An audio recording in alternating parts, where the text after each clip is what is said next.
edition of the Voice of the College Nation radio show.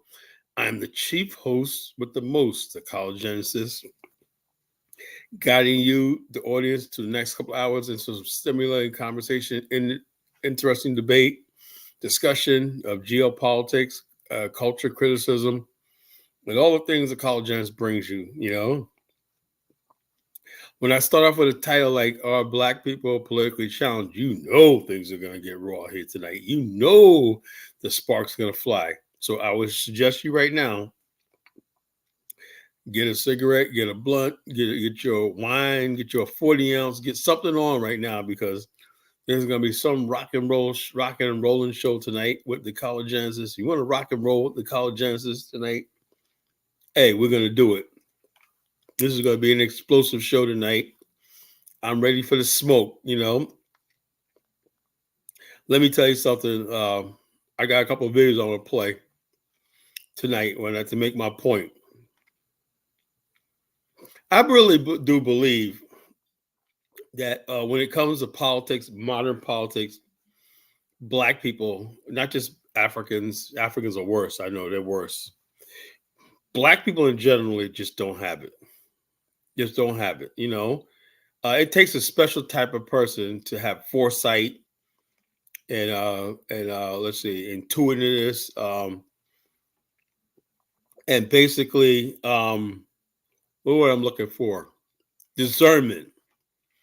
And also, the most important thing you have to have is this thing called delayed gratification, or self-sacrifice for a bigger cause, or sacrifice or delayed gratification. These are things that the Black man does not have. A proof of which I'm saying last night when I listened to Elvis Gabaple. Let me say, people say, well, Carla, what is a Gabaple? I'm going to say it's because I want enough people to be here to see what this terminology is. It's a Liberian term in Capelli that literally means village idiot. You know? Now, who is a Gabaple? The Gabaple is a young Liberian man, basically from the village. He goes to the city. He's awkward and everything, but basically, because in his village he has status and everything, when he goes to the city, he's completely like a fish out of water. That's what they call the Gabaple. You know, another term, Liberian term, is called Tanu. Tanu. That means big shot. That means when I was in Liberia, I was a Tanu. I was a big shot. Oh, here's a big man, a big shot. You know, Tanu. So the big shot culture is popular in Africa. It's popular in Black America. Just, you know, flossing and shining and try to look important and everything like that. You know, in the midst of poverty and everything like that, there's always somebody with a nice suit on that look like he's shining. That's called a Tanu, a big shot. He's a big man of affairs. And these people are respected in the community. You know, you got to really deal with these people. Like, hey, he's a big shot around here. You know, you can tell, you know. No, it means, Tanu means big shot, Elvis. I don't know what the hell you use. You don't know your own freaking culture. Tanu means big shot. It means big shot. You know, it means the man who's in charge, you know, big shot. You know, that's all it means. You know, Elvis was never a big shot. He was a Gabaple, you know, so bottom line, I can understand his bitterness, you know. Yeah, I know about the Capelli language, bro. I got a lot of Capelli people in my circle. They tell me everything, you know. I went to this one river. I forgot what the omen was, but the girl, you stand over the thing. I don't know if the girl menstruates in the river. I don't like that, like this is, but the bottom line is supposed to bring good omen. I don't know what the heck I was told. I wasn't paying attention. But we went across this one river in Bond County and whatnot. It's a Capelli River where people, you can still some people going swimming in the river and stuff like that. But it was like a real interesting story, you know, about fertility and stuff like that. You go over there and you throw something in it and something like that. I don't know, whatever like that. While you're on your women's on a menstrual cycle. I don't know nothing about that, women's bodies, whatever like that. But whatever it is, it's supposed to bring you fertility and stuff like that. I thought it was a beautiful story, you know. And they were telling, you know, how young men would, you know, the wife they want to marry and stuff like that, they bring them down to this river and stuff like that. It's really beautiful. If you ever go up to Liberia and go up to Nimba, stop by this river. You know, people tell you where this river is. You know, it's really, really, I think maybe trying to have a baby. Stop at it really and get the fertility, get your blessing from the river or fertility or something like that. It's really good. So this idea that Kyle don't care about indigenous culture is a lie. I'm all into indigenous Liberian culture. I think it's fascinating, you know, but I won't deal with friggin' indigenous Liberian liars, you know, and deceivers and whatnot. And the bottom line, I'm gonna put this in context, right? Because I see the same thing that happened in Liberia played out right here in America, right? I'm gonna give you a perfect example of what I'm talking about. Every last single city that Black people took political charge in America thing was destroyed. The reason why is because as a culture, as a people, we were not ready politically to manage anything. That's the truth. That's the truth. The reason why is because you cannot manage something you did not conceive. The American system was not our creation. So there's no way we could manage a system without white people's partnership or whatever like that. That's the truth. You say, Carl, you say Black people are stupid. No. But if we create a system, right, and it's based on our values and why we have founded something, right, they could not function in that system properly and everything. They would be bumbling too. You know, so it's not like the American system is so difficult. It's antithesis of what we know to do. We want to, when we have a thing, we want to see everybody, like perfect example with DC. We got control of DC. Why? Because it was 90% of the population. So with our power, we said, you know, it would be great if everybody had jobs. So we started giving everybody federal jobs. And what happened was everybody got city jobs and government jobs. We have these programs for youth and everything like that. And DC went bankrupt. There was nobody who wanted to make the hard choices. Look, somebody, you know, we can't give jobs to everybody. You know, it's what it is. What we're going to do about jobs? We don't know. You know, Gary, Indiana, another example. You know, Gary started declining in the 60s when they saw the steel industry disappearing, right? Nobody in the Black political class said, well, what are we going to do? You know, what are we going to do 10 years from now when the steel, Gary, Indiana, even though this is not a large number, in 1970 had 30,000 steel workers. By 1990, 20 years later, it was down to 6,000. And then when Clinton passed NAFTA, that even dropped even more. But the bottom line is, all the time we had Black political power, political representation. Why? Because we vote people based on, oh, looks, he's Black, so he must know what we talk about. You know what they talk about. Same thing in Liberia when Elvis says we want to see a Native person there, even though the Native people, for the most part, if he was honest about himself, were not qualified to run the country. Just because you may say you may be justified in saying I want to have Native people run a country that's majority Native. I agree with that 100%. But given the situation in Liberia, you at that particular time you're not ready. Was there going to be a time when Native were ready? Yes. But that part there in 1980, they were not ready. And that's why the country collapsed. That's the truth. Now, if you don't like the truth, hey, I can't help you. You know, same thing in Black America, right? When we call ourselves progress, we had all these Black mayors in the 70s and everything, with the exception of Maynard Jackson in Atlanta. But he did things outside the box, you know? Yeah, he did things outside the box. He did things that was beyond the comprehension of the average Black person. Municipal bonds, going out there, attracting foreign direct investment, helping build an airport and stuff like that. He thought outside the box. And so Atlanta was a different case. But the rest of these cities we took over, we ran them to the ground. We thought that social programs, government jobs, and all stuff like that was going to last forever. And it didn't. You got to create a tax base. You got to invest in education. You got to invest in all these things. You got to diversify. You got to expand. You got to see what trends are going. You got to make sure your workforce is up to date. We didn't have leaders that did that. So that's why Gary, Indiana is now an abandoned ghost town because of so-called Black leadership. Every city that we touched, Detroit, Pittsburgh, Philadelphia, and everything like that, Baltimore, all hell's on earth. The Black man has good at creating what was good. Look at South Africa. Let's be honest with ourselves. It's been 30 years since the fall of the apartheid government. You look at South Africa back in the 70s when those beautiful pictures, when that place was like the well, Black people discriminated against. Okay, that's fine. I agree with that, right? But look at it now. And that Johannesburg looks like, oh my God, like that, what's the name of that?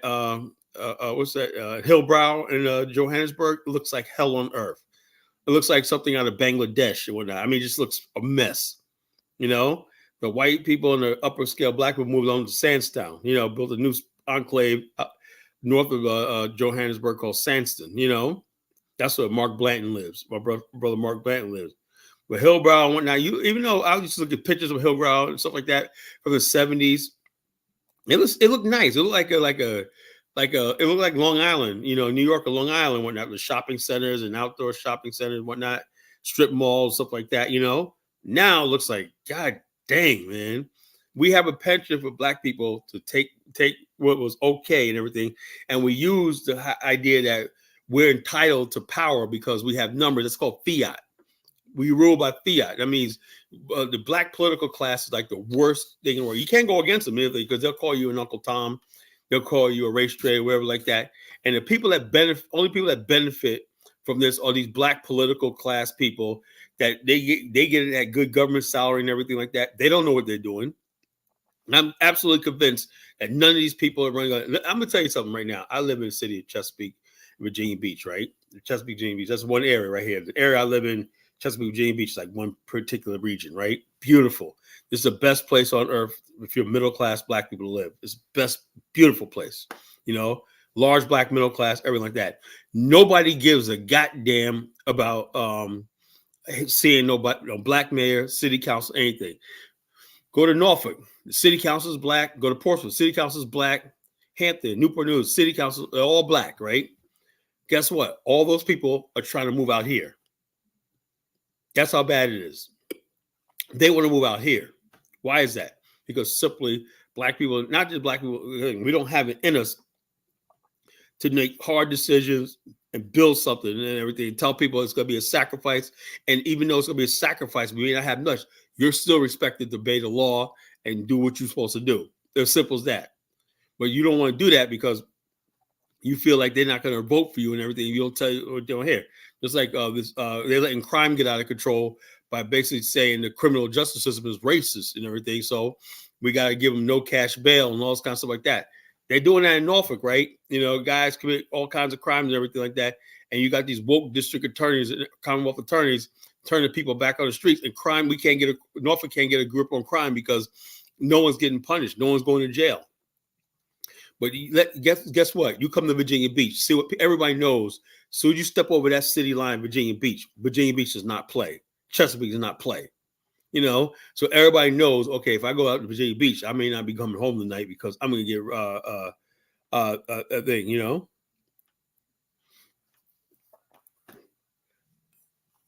Your uncle was a sheriff in Virginia Beach. Virginia Beach got a huge black sheriff's department, There's a lot of sheriffs in Virginia Beach. How many years ago was that? Because the bottom line is, what you call Virginia Beach got a lot of black police and sheriffs and everything like that. The only city council person we got a Liberian lady that's on the city council. That's the only black person in Virginia Beach city government. We got this Liberian lady that's a city council person. She was born in Liberia, and she's an educator from Norfolk State University. But the bottom line is this. We just came to the conclusion. Those of us black people, most of the black people who live out here in Virginia Beach, Chesapeake, we came from someplace else. We came from New York, Jersey, or someplace else. We're not one of the locals, You got these established political dynasties in Norfolk, Hampton, and all like that, right? Where the black political families are worse than Tammany Hall. They run everything, They run everything. They get elected and everything like that. They can be corrupt. There's like this Lorraine Lucas lady, whatnot. They can commit crimes, do everything like that. The children do all kinds of stuff. And the bottom line, they're never held accountable. Why? Because they know they could count on people to vote for them anyway. So the bottom line is, hey, look, bottom line is I am just so over the black political scene in America and Africa.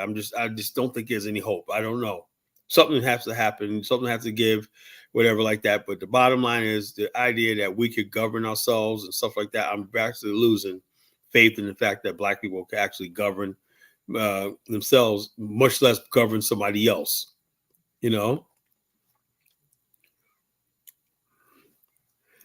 Okay, well, Mark Blanton, if I ever get a hold of him, I can't chase everybody around. I met Mark Blanton in person a couple of years ago here in Virginia Beach.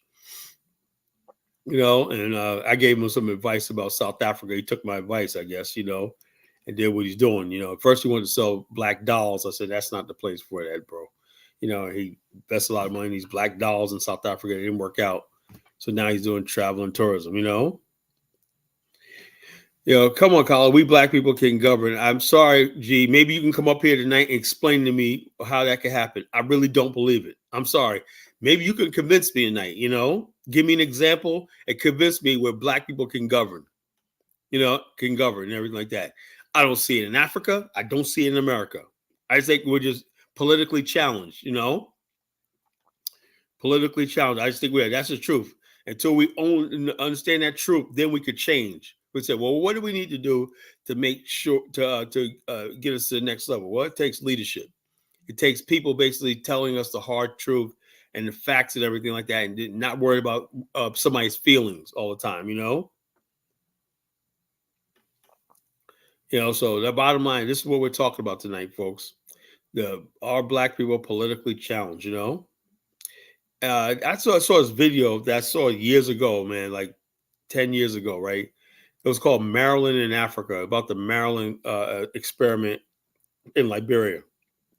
Beautiful story. And if you really want to know about Liberia and Maryland and Liberia in particular, there's a book called On African Shores, AFRIC Shores. It's the history of Maryland in Africa. That's what it's called, Maryland in Africa. And virtually the state of Maryland, right, basically colonized and basically had a huge territory. The territory was the size of Liberia. It was twice the size of it was right now. And they created a duplicated Maryland right there in Africa. You have Baltimore Street and Harper and everything like that, the Hoffman River and everything. Everything was like a duplicate of Maryland in Africa, And when I read that history, right, of Maryland, Africa, it was so friggin' advanced for the time period. You're talking about the 1830s, right? They said Maryland in Africa probably was one of the most advanced civilizations the world's ever seen. It had John Brown Whistle made it a very prosperous colony and everything. Then eventually joined the Republic of Liberia. It lost like most of its territory to the French incursion and stuff like that, But Maryland in Africa was a rival of Cape Town. You think about it, you got a black state that people had civilization, high civilization, everything like that. In a time where they basically said Africa was a dark continent and jungles, everything, you had this citadel of civilization, enlightenment called like I said, we're the light of the benignant continent. That's what the Lone Star stands for. On a whole continent that the world is wrote off as the dark continent and everything. On a dark continent, you had light, and that light was the Republic of Liberia, particularly Maryland and Liberia. So, like I said, we are going to basically always defend. I don't give a damn who doesn't like it. We're going to defend what our ancestors built in that country. Was it perfect? No. Did some people, did we rub some people the wrong way? Yes, of course. Yeah, that's what happens in every civilization. You have to get used to that. Some people, you're not going to make everybody happy.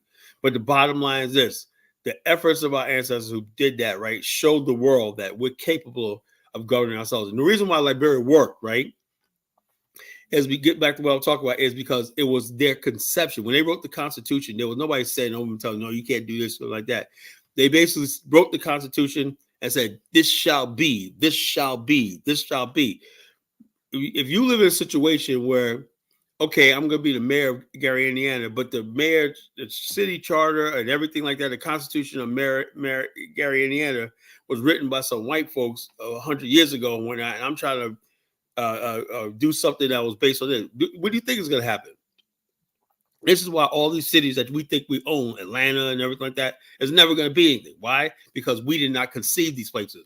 Black people think because they're going to become a numerical majority, that means you should have power or you're going to have power. It doesn't work like that. You got to become the effective majority. You know what the effective majority is? Not the numerical majority. That's what simple people think. You got to be a numerical majority. No, the effective majority means 90% of the people that build things, create things, and make decisions and whatnot are the majority. You got to take the effective majority. the movers and shakers of a society, right? And you get a consensus among them. The masses are just numbers, So when people use this is what they always do. This is why they always tell you to go out there and vote. Go out there and vote. Who? Vote Democrat. Vote Democrat. Well, how come we don't get nothing for our vote? Because that's not the thing. They just use your numbers to legitimize their political takeover. That's all that is. You're not going to have any political power with your numbers. Your numbers are not going to give you political powers. It's only when you you have enough bankers, you have enough financial backing, and you're managing hedge funds, your investment, you're part of the investment community, and stuff like that in large numbers, right? Then you could have power. You can't just have power with the vote. You got to bring more to the table. You got to say, okay, we're here. We're here representing the Black, like back in the days. A. Randolph created the Pullman's Association, right? That was basically a union of the railroad workers, right? And they had some political power. They had some bargaining thing at the political table. They weren't just a vote. They said, hey, look, this is what we do. And that's why Black people start forming their own unions and stuff like that. They understand there was strength in organization. So, okay, we can organize our labor. We can organize this. We can organize that and everything, and show that we have numbers in effective majority. We have effective numbers. We're not just a vote and everything like that. We're like this. So this is why I said Black people politically a challenge, because we think a vote is going to basically, the people that we vote for is just going to magically just solve all our problems. No, you create your own reality, right? And then you tell the person, you want to be in power or not, this is our interest, this is our interest. Can you serve our interests right here? We would like to open this up right here.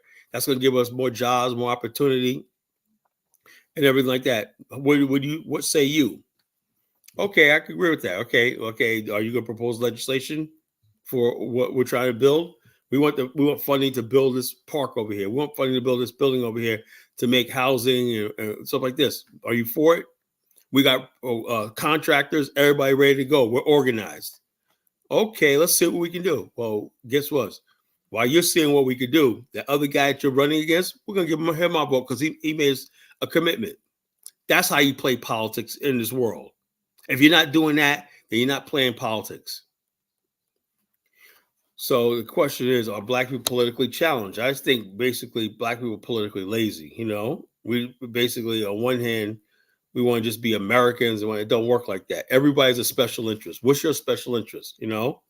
Everybody else got their own thing that they want, their beliefs and everything like that. They don't give a shit about what the political parties can. They have their thing that they want, and they try to protect. Black people we have nothing that we're trying to hold on to protect.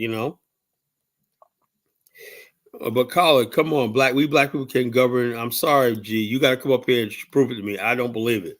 I just know you got to give me an example of the fact that we can govern and run shows. We say that, right? Like it's true. But the reality is we haven't shown that.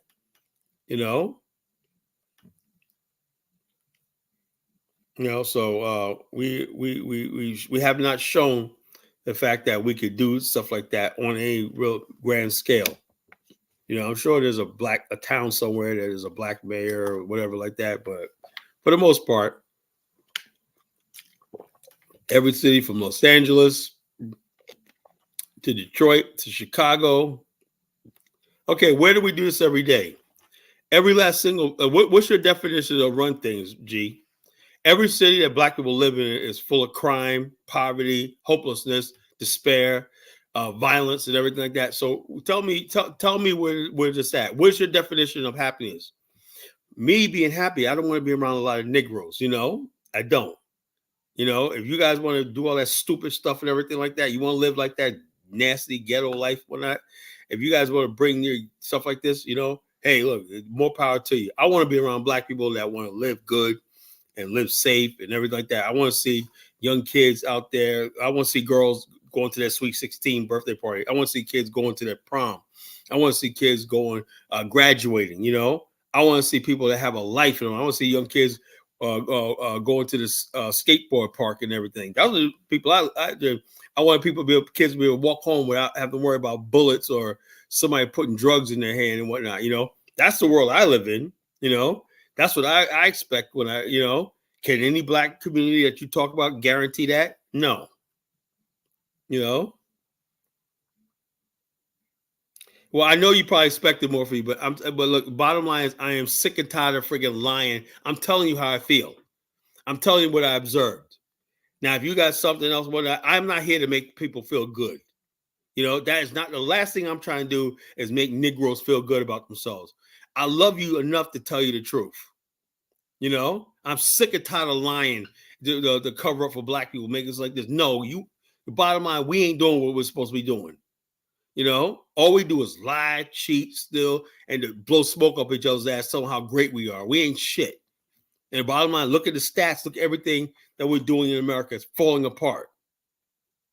So the bottom line is, I have to tell it like it is. I can't sit here and be like, oh yeah, we could do anything. No, I'm sorry. Unless there's a change in the mentality and thinking about people, it's never going to happen. That's the truth. But I'm going to go ahead and put the link in the chat room. You want to call in, you know, call in, you know, tell me what's on your mind. Are we politically challenged, you know? You know, show me anywhere in the world where there's a first world black government, you know? Show me anywhere in the world where the black race got itself together, where they don't need foreign aid, they don't need foreign investment, they don't need anything, a self-sustaining civilization that could basically write its own ticket. It does not exist in this life. And sure, it's like I'm going to die. I'm going to go to my grave and never see that. I thought 35 years ago I was going to see Africa's glory. I read Marcus Garvey 35 years ago. I said, one day I'm going to live to see Africa's glory. He said 200 years. I guess he was right. It is going to take 200 years. Shit. So we're looking at another 100 years before we see something, you know? I'm dead serious. I am not going to sit here and candy coat this, tell you I'm happy, everything like that. I'm completely heartbroken, everything like that, because we as a race have failed. You know, it's been a complete failure. You know, we're the laughing stock of the planet. It is really what it is. So people want to get angry at me and stuff like that. Say, Carl, I'm not going to tell you. Look, I'm going to tell you the ugly truth, right? Say what you want to say. I'll tell you the ugly truth. If you want pretty sweet lies, you got to go someplace else. You got to go to another person's channel. They'll tell you exactly what you want to hear. You know, they will tell you, oh yeah, it's not your fault. Blah blah blah blah blah blah. The white man. Blah blah blah. I'm gonna tell you the truth. I'm gonna tell you like it is, and you people know I'm telling you the truth. You know. So the bottom line is this: we come together and say, look, let's start having a conversation. At least have the conversation about what can we do to do better and everything like that. What can we do to change? You know. Simp police, we're going simp police. What can we do to change and everything like that? Until that happens, man, nothing's going to change. It's going to be the same friggin' thing. We're going to keep producing degenerates. We're going to keep producing fools, clowns, you know, idiots, you know, simpletons and whatnot. Look at the black man in America looks so freaking weak right now. You know, so freaking weak. You still talk about racism in 2024 like you just helpless old thing. Where's your black rippling muscles, man? You're the most strongest man on the damn planet. You should act like it, you know? Act like a little scared little bunch of sissies. I can't stand it, man, you know?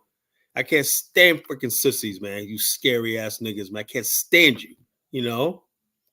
You know?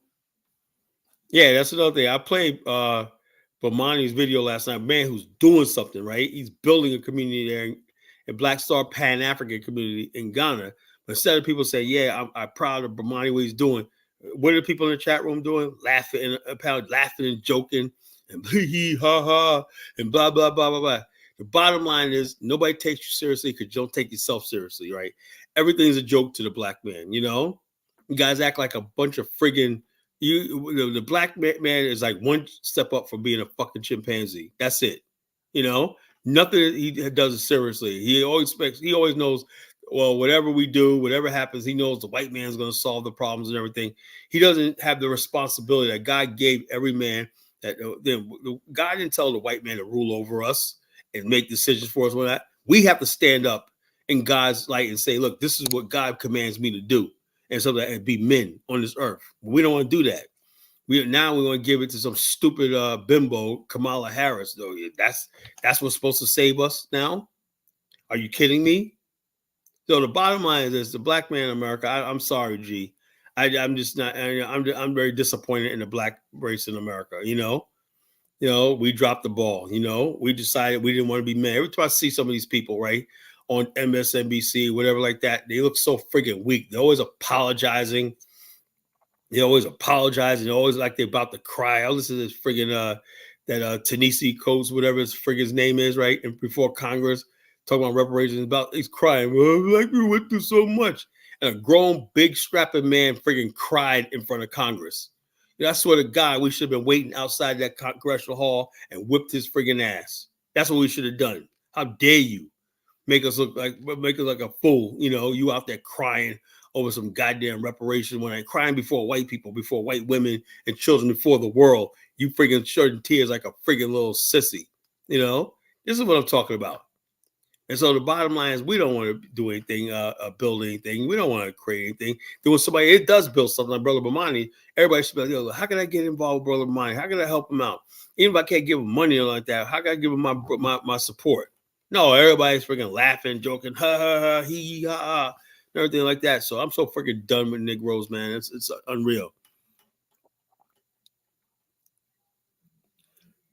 Said Baruti says, what did you say, Baruti? The problem with the didn't comprise the diaspora repatriate, the fact that they fight for black slave, had to fight black slave trade, help cripple that start. Well, Liberia, I tell you what, if you talk about Liberia, they actually won. They beat the slave trade. They beat all stuff like that. They spent most of its area fighting slavery, fighting imperialism, fighting stuff like that. Liberia, as you see right now, only was like 35 years, from 1945 to 1980, 35 years. Before that, Liberia was not even, barely existed. They got a break in 1943 with the Lend-Lease Act, and President Roosevelt said, we're going to help you build a free port of Monrovia and stuff like that. That's what built modern Liberia. Modern Liberia, it was only like 35, 36 years old, So when people like Elvis think that miracles going to happen where you got primitive people peasants coming out of the bush, they're supposed to be sitting there at the table and everything. No, it don't work like that, my friend. Now they say, yeah, well, these people from overseas run the country. Yeah, they built the republic, okay? And time, as two people become assimilated, then the native people would take over and everything. Once they're capable of running the country, they could take it over. But the bottom line thing is that you're going to buck and say, we're going to respect. That's what it was. They didn't want to respect their country from the beginning. They don't respect the country. They don't respect anything about it. They just want to do their own thing. And that's what you have in the black community too. You people basically, you say, okay, we're the city of Chicago. That we got a proud black city, whatever like that. But why are you guys committing crimes? Why do we got O Block? Why we got all this stuff, this chaos in O Block and all these other places, these gangs and everything tearing the freaking Chicago South Side up? There's hypocrisy. Same thing with Detroit, Why is Detroit like the mess the way it is? And these are black cities. You should be proud that we got a majority black city and say like what we're going to do. Instead of everybody saying sitting around, how can we bring industries back to Detroit and everything like that? You want to be gangsters. You want to be drug dealers. You want to be everything but a hardworking man and a taxpaying man and everything and building and protecting your community and protecting the youth and everything, I don't agree with you. I'm strong, black educated. Well, check this out. You are an individual, bro. Yeah, you are an individual. Individuals mean nothing in my book. I'm talking about the collective. You know what I'm saying? Don't feel butthurt, my brother G. If this offends you, you might be an exception. A good man. That's the whole thing. Everything, because our collective is so screwed up. The individual means nothing. So you better join with College Genesis, because the bottom line is this: it doesn't matter what you do. When people only going to look at your failures. They're going to look at the least among you. They're going to judge you by the least among you. They ain't going to judge you by the exceptions. They're going to judge you by the least among you. You don't get that together, all your accomplishments mean absolutely nothing. I hope I get that message is coming across clear. Look what Elvis has to say. All right, Elvis. What's up, Colin? What's going on? Good, man. How you feeling today? I'm all right. You had a good Sunday? Yeah, I'm all right, man. What are you trying? You my psychiatrist? Go ahead, man. What's going on? I'm trying to make sure you're doing good, man. I can't check on the brother. You know what I'm saying? I'm doing good. I'm fine. All right.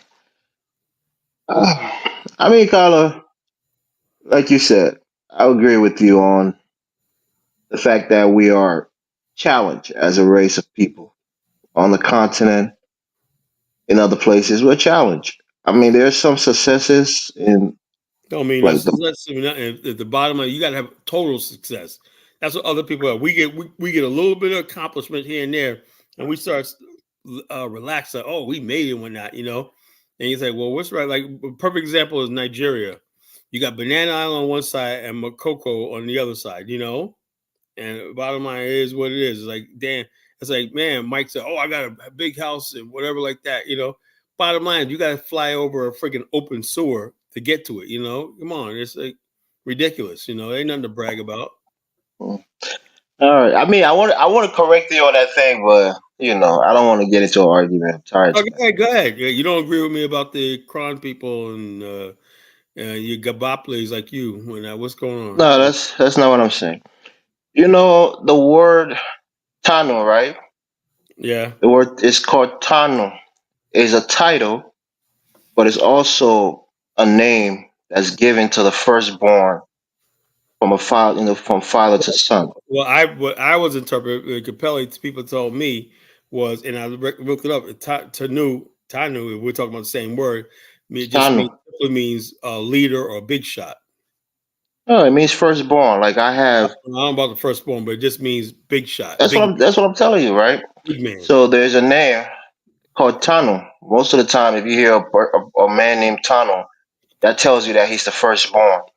The Oh, secondborn is going to be named Cully.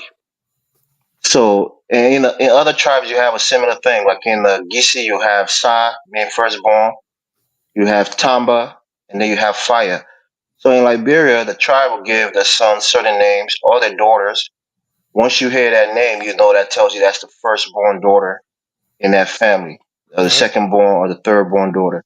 that's good. Like I said, I mean, people think I'm insensitive. I know all about. I appreciate all the cultures and everything in Liberia. You know, trust me, I do. I try to learn much as I can. I don't know a lot, but I'm trying to learn. G, you want to come up here tonight, brother, and we'll have a discussion. He thinks he don't can't believe I went there.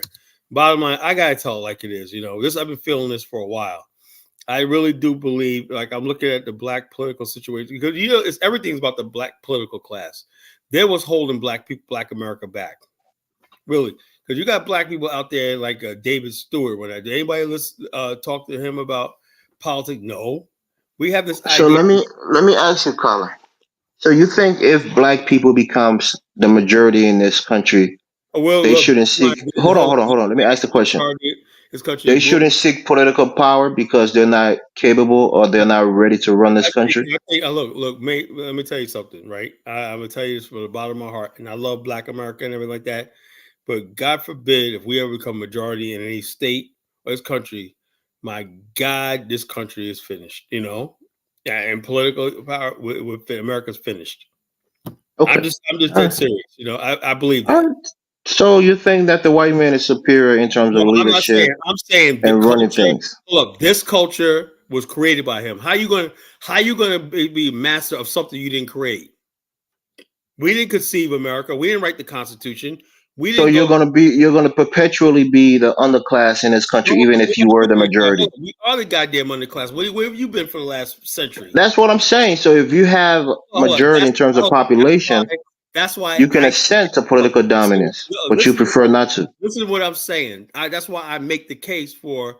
I said if either we stay here as a permanent underclass, or we basically try to find a way how to build our own nation.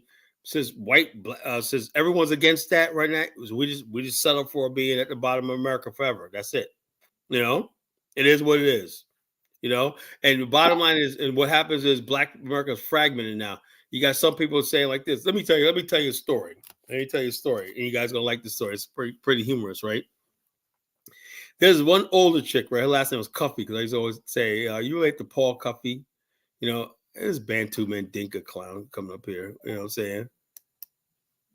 All right, Bantu Mandika, please don't talk out of turn. Right when we're talking, you'll get a chance to talk. All right. But he's well behaved. He never has problems on the panel. Why are you coming at him? Last night he He, was acting he like a took me out last night. last night he was acting like a freaking jerk. Oh, really? Okay.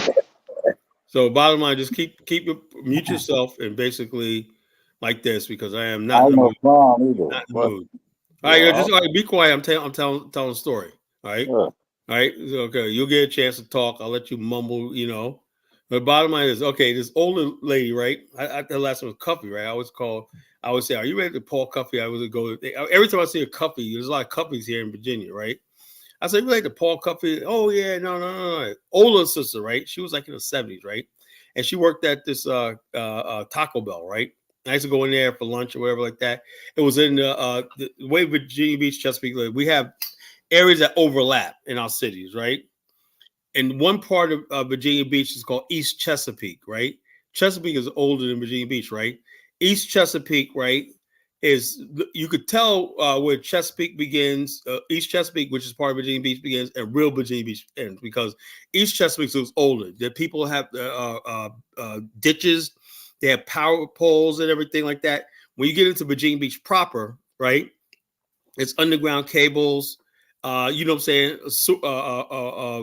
saying? Piping, stuff like that. Everything's covered, sidewalks, all stuff like that, right? So East Chesapeake is an old section of Virginia Beach, right? It's called East Chesapeake.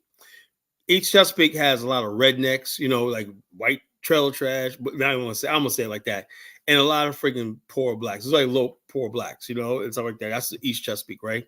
Anyway, I used to go over there, right, to Taco Bell and whatnot. It's off Indian River Road, and all of a sudden, and she was like a motherly figure to all the people in there. So Mrs. Coffee, yeah, it was like this, right? Then a couple of years ago, right, I went to Taco Bell in Virginia Beach. I said, "What are you doing out here, Miss Coffee?" I was hurt, right? She goes, "Oh yeah, I moved." I go, "What happened?" She goes, "Yeah, I got that place." And when she told me she moved to is a nice condominium complex, right? She goes, we got a sauna, indoor pool, we got the clubhouse, everything like that. My neighbors and whatnot, and like that. I got my little front yard and whatnot. I said, well, I'm basically like, what happened to the freaking your part? I thought you was part of the community. She goes, shoot, I'm 76 years old. I'm trying to freaking enjoy some of my years. So in other words, she said the community bumped that, bumped that. I'm out of here, She said, I'm 76 years old. She put down a condominium and she ain't never looked back. I said, have you been back there? She said, nope. And she was like, So I still want to know why you don't think black people should seek political power if they were the well, majority the in this bottom in line this is country. the only black people that seek political power, right? Unless you're going to be one of those black persons that's like a Republican or about the business and fiscal side. Now, let me give you that. You know what's good at politically? Doug Wilder. He's a former governor of Virginia, right? He was good. He was good, but he was very fiscally conservative and everything. He was a Democrat, but he was fiscally conservative, and he was very, very a good policy. But he said it. There's not much I could do based on the political system. He said, but he's the one who he pardoned Allen Iverson. When they had that fight, it was a brawl in the bowling alley, whatever like that, and they had Allen Iverson going up for 10 years. Where he pardoned Allen Iverson. That was his parting gift to the black community. He pardoned Okay, okay, Karen. So the bottom line, he said, okay, I did one thing. Last day in office, he pardoned Allen Iverson, but he knew really, to tell you the truth, even though he got black people thinking that, look, I left for a sound budget, yeah, everything like that. The budget was met. Boom, boom, boom, boom, boom. So black people in Virginia, for the most part, right? Black people in Virginia, I give them that. They pay taxes. They pay property taxes, everything like that. Everybody in Virginia lives within their means. When they opened up the Chesapeake Expressway, right, back in like 2000, right, everybody was like celebrating. Why? Because after all those years of earmarked and everything like that, we had a expressway going right through the middle of Chesapeake out to the Outer Banks. Outer Banks. And everybody's a toll road. Everybody basically was happy. Everybody's like, "Oh yeah, we got." Like, when they opened up, they built a road, extended Lynn Haven Parkway, right, to Volvo Parkway, right. The whole everybody, black, white, say, yeah, that's what it said. So in other words, people here in this area, black and white people like infrastructure. You build infrastructure, that's all they care about. We know that, times when you got to work 3 jobs. Most black people and everything know they got to either be in the military, work 3 jobs. So, Kala, you prefer comfort over power. No, it's not comfort. I'm talking about reality. What's the No, I'm asking you. You say as long as you have all the amenities and things are done right, you don't care about having the power. Norfolk got power, but guess what? The black people it's so bad that the black people got to move out here. So you tell me what you want. That's what I'm saying. That's why I'm asking the question that you prefer comfort over power. Hold on. Look, let me tell you something. In Chesapeake, we had a black mayor. I think we still got a black mayor in Chesapeake, right? But no one really gives a shit. And he's like a Pan-Africanist too. He does things with Ghana and stuff like that. And trade missions with Ghana and stuff like that. But for the most part, black people out here in Chesapeake, Virginia Beach, we don't give a shit about seeing black people on city. We got one lady on Virginia Beach City Council. She's a Liberian lady. She's on the City Council of Virginia Beach. She was born in Liberia, and she was an educator, professor at Norfolk State University. But the bottom line is, no one gives a damn in these 2 cities. Do you know her name? I think her last name was Green. I'm not sure. I think her last name was Green. Okay. But the bottom line is this: no one in our area, right, because it's a middle class, everybody all we want is safe communities, job opportunities, and everything like that. I like the fact that the crime is so low. I can go outside. You can go to Virginia Beach and Chesapeake. You can go 2:00 in the morning. There's a 7-Eleven open. There's not a thing boarded up. You go to Hampton, whatnot. You got the Norfolk, whatnot. It's like, goddamn. It's like people are sitting behind bars and whatnot and put the money through the slot and everything. No convenience stores open, no nothing. You want some ice cream 2:00 in the morning. You got to wait till the morning time. Virginia Beach, 2:00 in the morning. You can go to the store and everything like that. Black people tell me that's what they want. They want to be able to go out at night. So you think if that city or municipality was ran by black people, it won't be working quite as well? Hold up, we don't want to take that chance, bro. I'm dead serious. We don't want to take that chance. And so the bottom line, it is what it is. Now, if you want a black, like people go to Hampton. Hampton's a chocolate city, right? Hampton, Newport News, chocolate city. Hey, you're fine, go over there. But Hampton and Newport News, violence is all kicking out. All hell's breaking loose every night. Somebody's getting shot and killed and everything like that. Hey, look, that's what you want. Then go right ahead.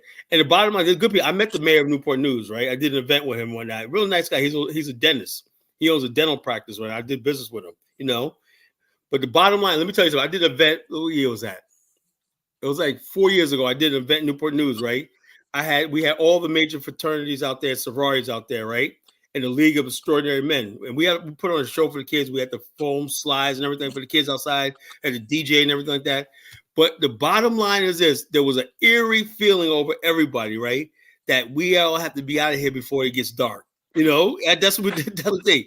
Everybody, as soon as it started getting like 5 o'clock, everybody started saying, we got to get the fuck out of here. That's how bad, what I'm saying? Even the mayor, we got to get the hell out of here, because we did that at one of the local high schools, And okay, Kala, you got G, you got Jonathan, I think, and you got Bantu. So let them speak if they want to say something. Go ahead, man. I'm going to take over my platform. Tell me who's, whatever.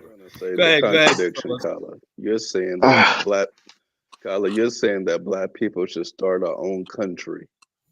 Who's going to run hold on. Is it Jonathan Miller? Do you understand what I just said? Do you understand? Are you just going to try to argue me, or did you really understand what I said? I said the bottom line is, if you're going to build something, you have to conceive it from the bottom up for it to have a chance. That's what I said.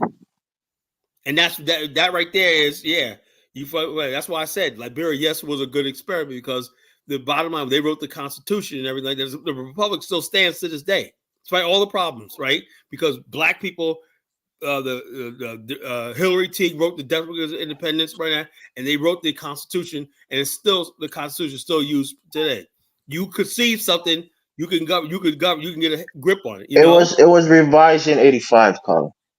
Well, whatever, it doesn't matter. But the bottom line is the basic tenets of the Constitution is still there. Framework of the Constitution is still there. The bottom line is, if you basically take over a country or not, you have to be part of the architecture of the people, and you believe in the black people don't believe in this country, America, like that. I know that for a fact. Let's be honest with ourselves. We don't believe in America. Every day we curse America every freaking day. America's racist. America's white supremacist. Everything like that. How the hell are you going to expect to run a country that you don't believe in? But let Jonathan speak. Jonathan was trying to make a point. Let me finish his point, please. No, I'll even go back to what you said about Liberia. Black people ran the country. Do we run it well? Well, the bottom line is, let me put it to you like this. I played a video yesterday, right? In the 1970s, right? You think? Let me play the video again, so in case you don't know, like this. I'm gonna play two. I was here when you played the video yesterday. No, hold Yeah, on. we saw the video, Kyle. Let the conversation flow, man. Let's play that video. No. The reason why I'm gonna play it again because so how can you watch that video and look how advanced Liberia was in 1974? Tell me. Monrovia was. That was Monrovia, Kyle, not the entire country. It does not matter. It does not matter. Colin, you can't say Liberia is a country. Let me ask you a question. Is Montana the same as New York City? Huh, Jonathan? Is Idaho? I ain't been to Montana. Hold on. Is Idaho the same as Los Angeles?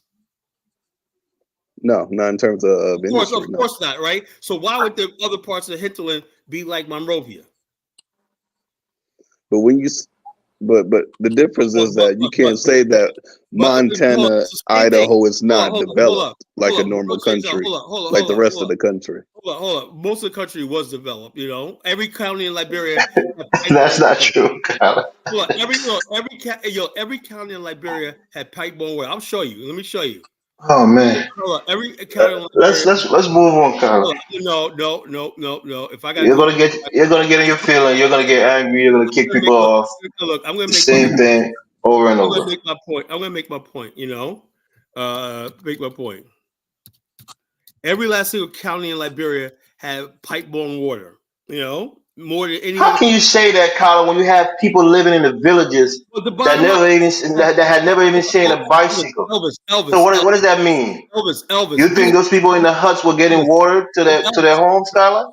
Elvis. When you basically build something, right? You build right here, right, and people move towards the development. If you want to stay in the village, that's fine. That's why a lot of people went to Monrovia, and you keep trying to put them down for it. Why are you in Monrovia and not in your villages that's undeveloped? The bottom line is they ran to the development. Well, the bottom line is the country was not capable of giving everybody running water in every village. What are you crazy? That's what developed. That's what Jonathan's telling you. Montana, I guarantee you, most of the homes in Montana has running water, electricity, a nice paved road to get them from town to town. 98% of America got running water, electricity, and Wi-Fi, and everything else that New York has. Look, I'm gonna give you guys 2 seconds to understand something, right? Is this how you gonna run Afghanistan? Show me anywhere in Africa, right, where every remote village has running water and electricity. Show me anywhere in 2024. That's because they're undeveloped. That's why you shouldn't compare it to Montana, because Montana has those things, and they're mostly plains and farmland. I'm talking about in the African context, right? Show me. Yeah, they say that. That's what we're trying to say. In the African context, no. It's different. Liberia was in Africa, right? So the bottom line, you play by African rules or whatnot. Some areas got a thing like that. People move towards there, they benefit. If you live in the remote areas or whatnot, you're not going to have the running waters, everything. Everybody knows that, right? That's all over the continent. That's in the developing world. That's what's called the developing world. Liberia was a developing country. Do you understand? Put that in context. Will you say that Nigeria is developed? All black towns. No, 1 second, Jonathan. Let's ask him this. Will you say Nigeria is developed? No, Nigeria is not developed. Of course not, because places like Lagos and Abuja has running water, they have roads, they have electricity. Even with its oil and everything like that, right? I guess you try to think it's America Liberians' fault. Nigeria's kind of don't go back to the. Let's leave that in the past, bro. That's only going to bring up hard feelings. Let's not do that. Let's just leave it alone. You're making my point. The bottom line is you're basically judging Liberia by standards. I'm not judging Liberia. When you say you're trying to show that video as if it's a reflection of the entire country. It's not. Hold up. Bottom line is Lagos is not the majority of Nigeria either. Neither was Monrovia. Sorry, I got to mute up. It's all over Africa. Hold up. There's Johannesburg and Soweto and all of are they the same? No. So what's the difference between Liberia and the rest of Angola? Can you explain that? Kala, you Yeah, said something that like, black don't people cannot I'm lead. eating, Colin. You can. Somebody else can talk with you. I just said something. You respond to that or get off the platform. I said, what's the difference between He's Rwanda and the rest eating. of Angola and Nobody wants to Monrovia hear and the him rest of chew. Liberia? Huh? Tell me what the difference is. Colin, you getting mad over this? No, I'm getting mad because I'm sick of people lying. Exactly why I did this show tonight. It was like people, black people. Jonathan made a point, right? And I second the point. What's the hold on? What's the difference between Windhoek and the rest of Namibia? Windhoek is more developed, right? Okay, right. Same thing. It's the capital, right? Tell me the difference between Gaborone and the rest of But Botswana. we don't consider Namibia to be a developed country. They're a third world country. Liberia wasn't a developed country. So what? So that's the point that you're trying to make, because you're trying to show that But video Kala, to I got a propagate that it was question. developed. Liberia was not a Kala, developed. Liberia was not a developed country. Okay, I'm glad you can see that point. Kala, when you But say develop, Monrovia was relatively developed Ka- compared to the other counties. You can see that point too. So was Gaborone developed. So was Johannesburg developed. But Soweto's not developed.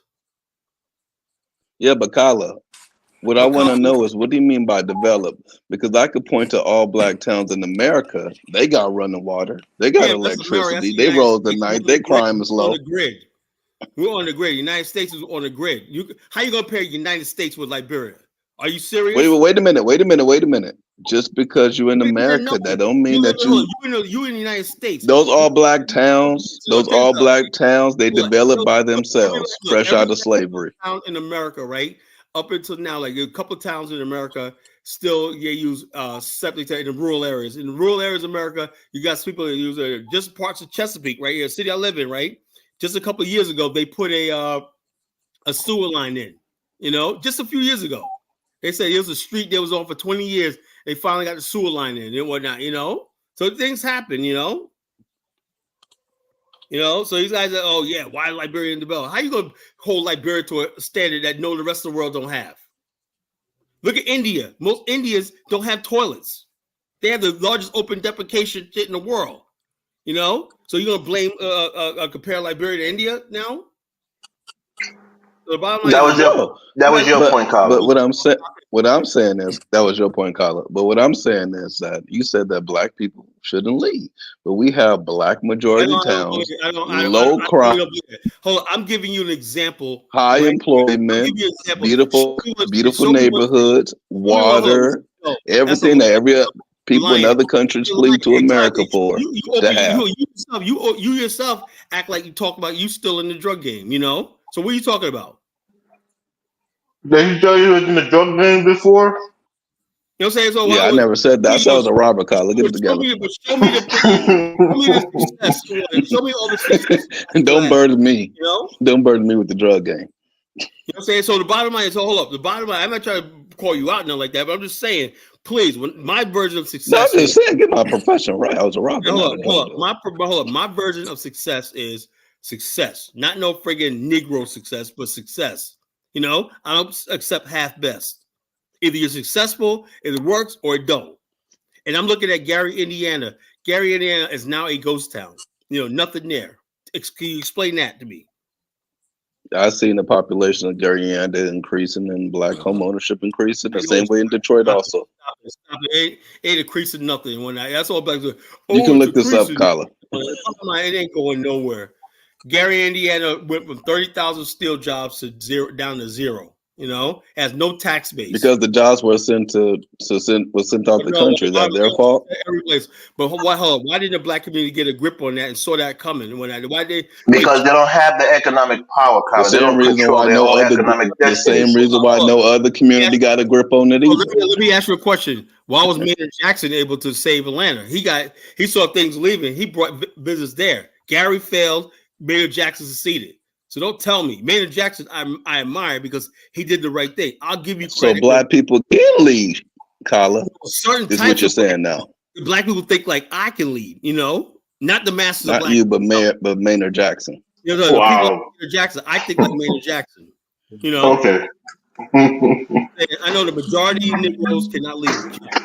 I believe that. I don't agree with that, Kala. I just don't agree with that. Okay, go ahead. Tell us how you feel. No, I mean, well, the majority of people aren't supposed to lead, Kala. I know the majority, and black people especially. No, you know, I No, see it. majority of no people are I supposed to see lead, it, Kala. I see it firsthand in the city I live in, right? Chesapeake, Virginia Beach, whatnot. We have a large black middle class, upper class. My neighborhood I got 6 black millionaires. You know, hey, nobody even talks about politics here because we don't care because everything. We got everything. Garbage cats picked up, low crime, whatever like that.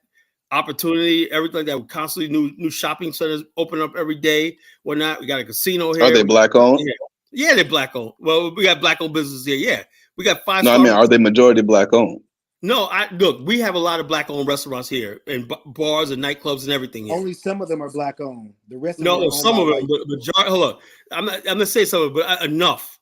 I don't need to go to every restaurant and everything like that. You know, so we got enough nice restaurants in the suburbs. You know, in the shopping malls and stuff like that are black owned. But Kyle, will you consider where you live as a black success story, or is it a white man's construction and concept? Hold up, but the bottom line is we got black areas in here that's all black. We got a section of Virginia Beach that's all black, everything like that. Whatnot. But the bottom line is nobody's saying we need to see somebody black in friggin' city council. We don't. No one says that. The bottom line is in Norfolk, you know, now it's not just black people, right? I went to North Portsmouth a couple of years ago and I started talking about politics. Here comes these old school Negroes talk about you got to do this, you got to pay homage to him. His family goes back to this, that, you know. I said, who the hell is he?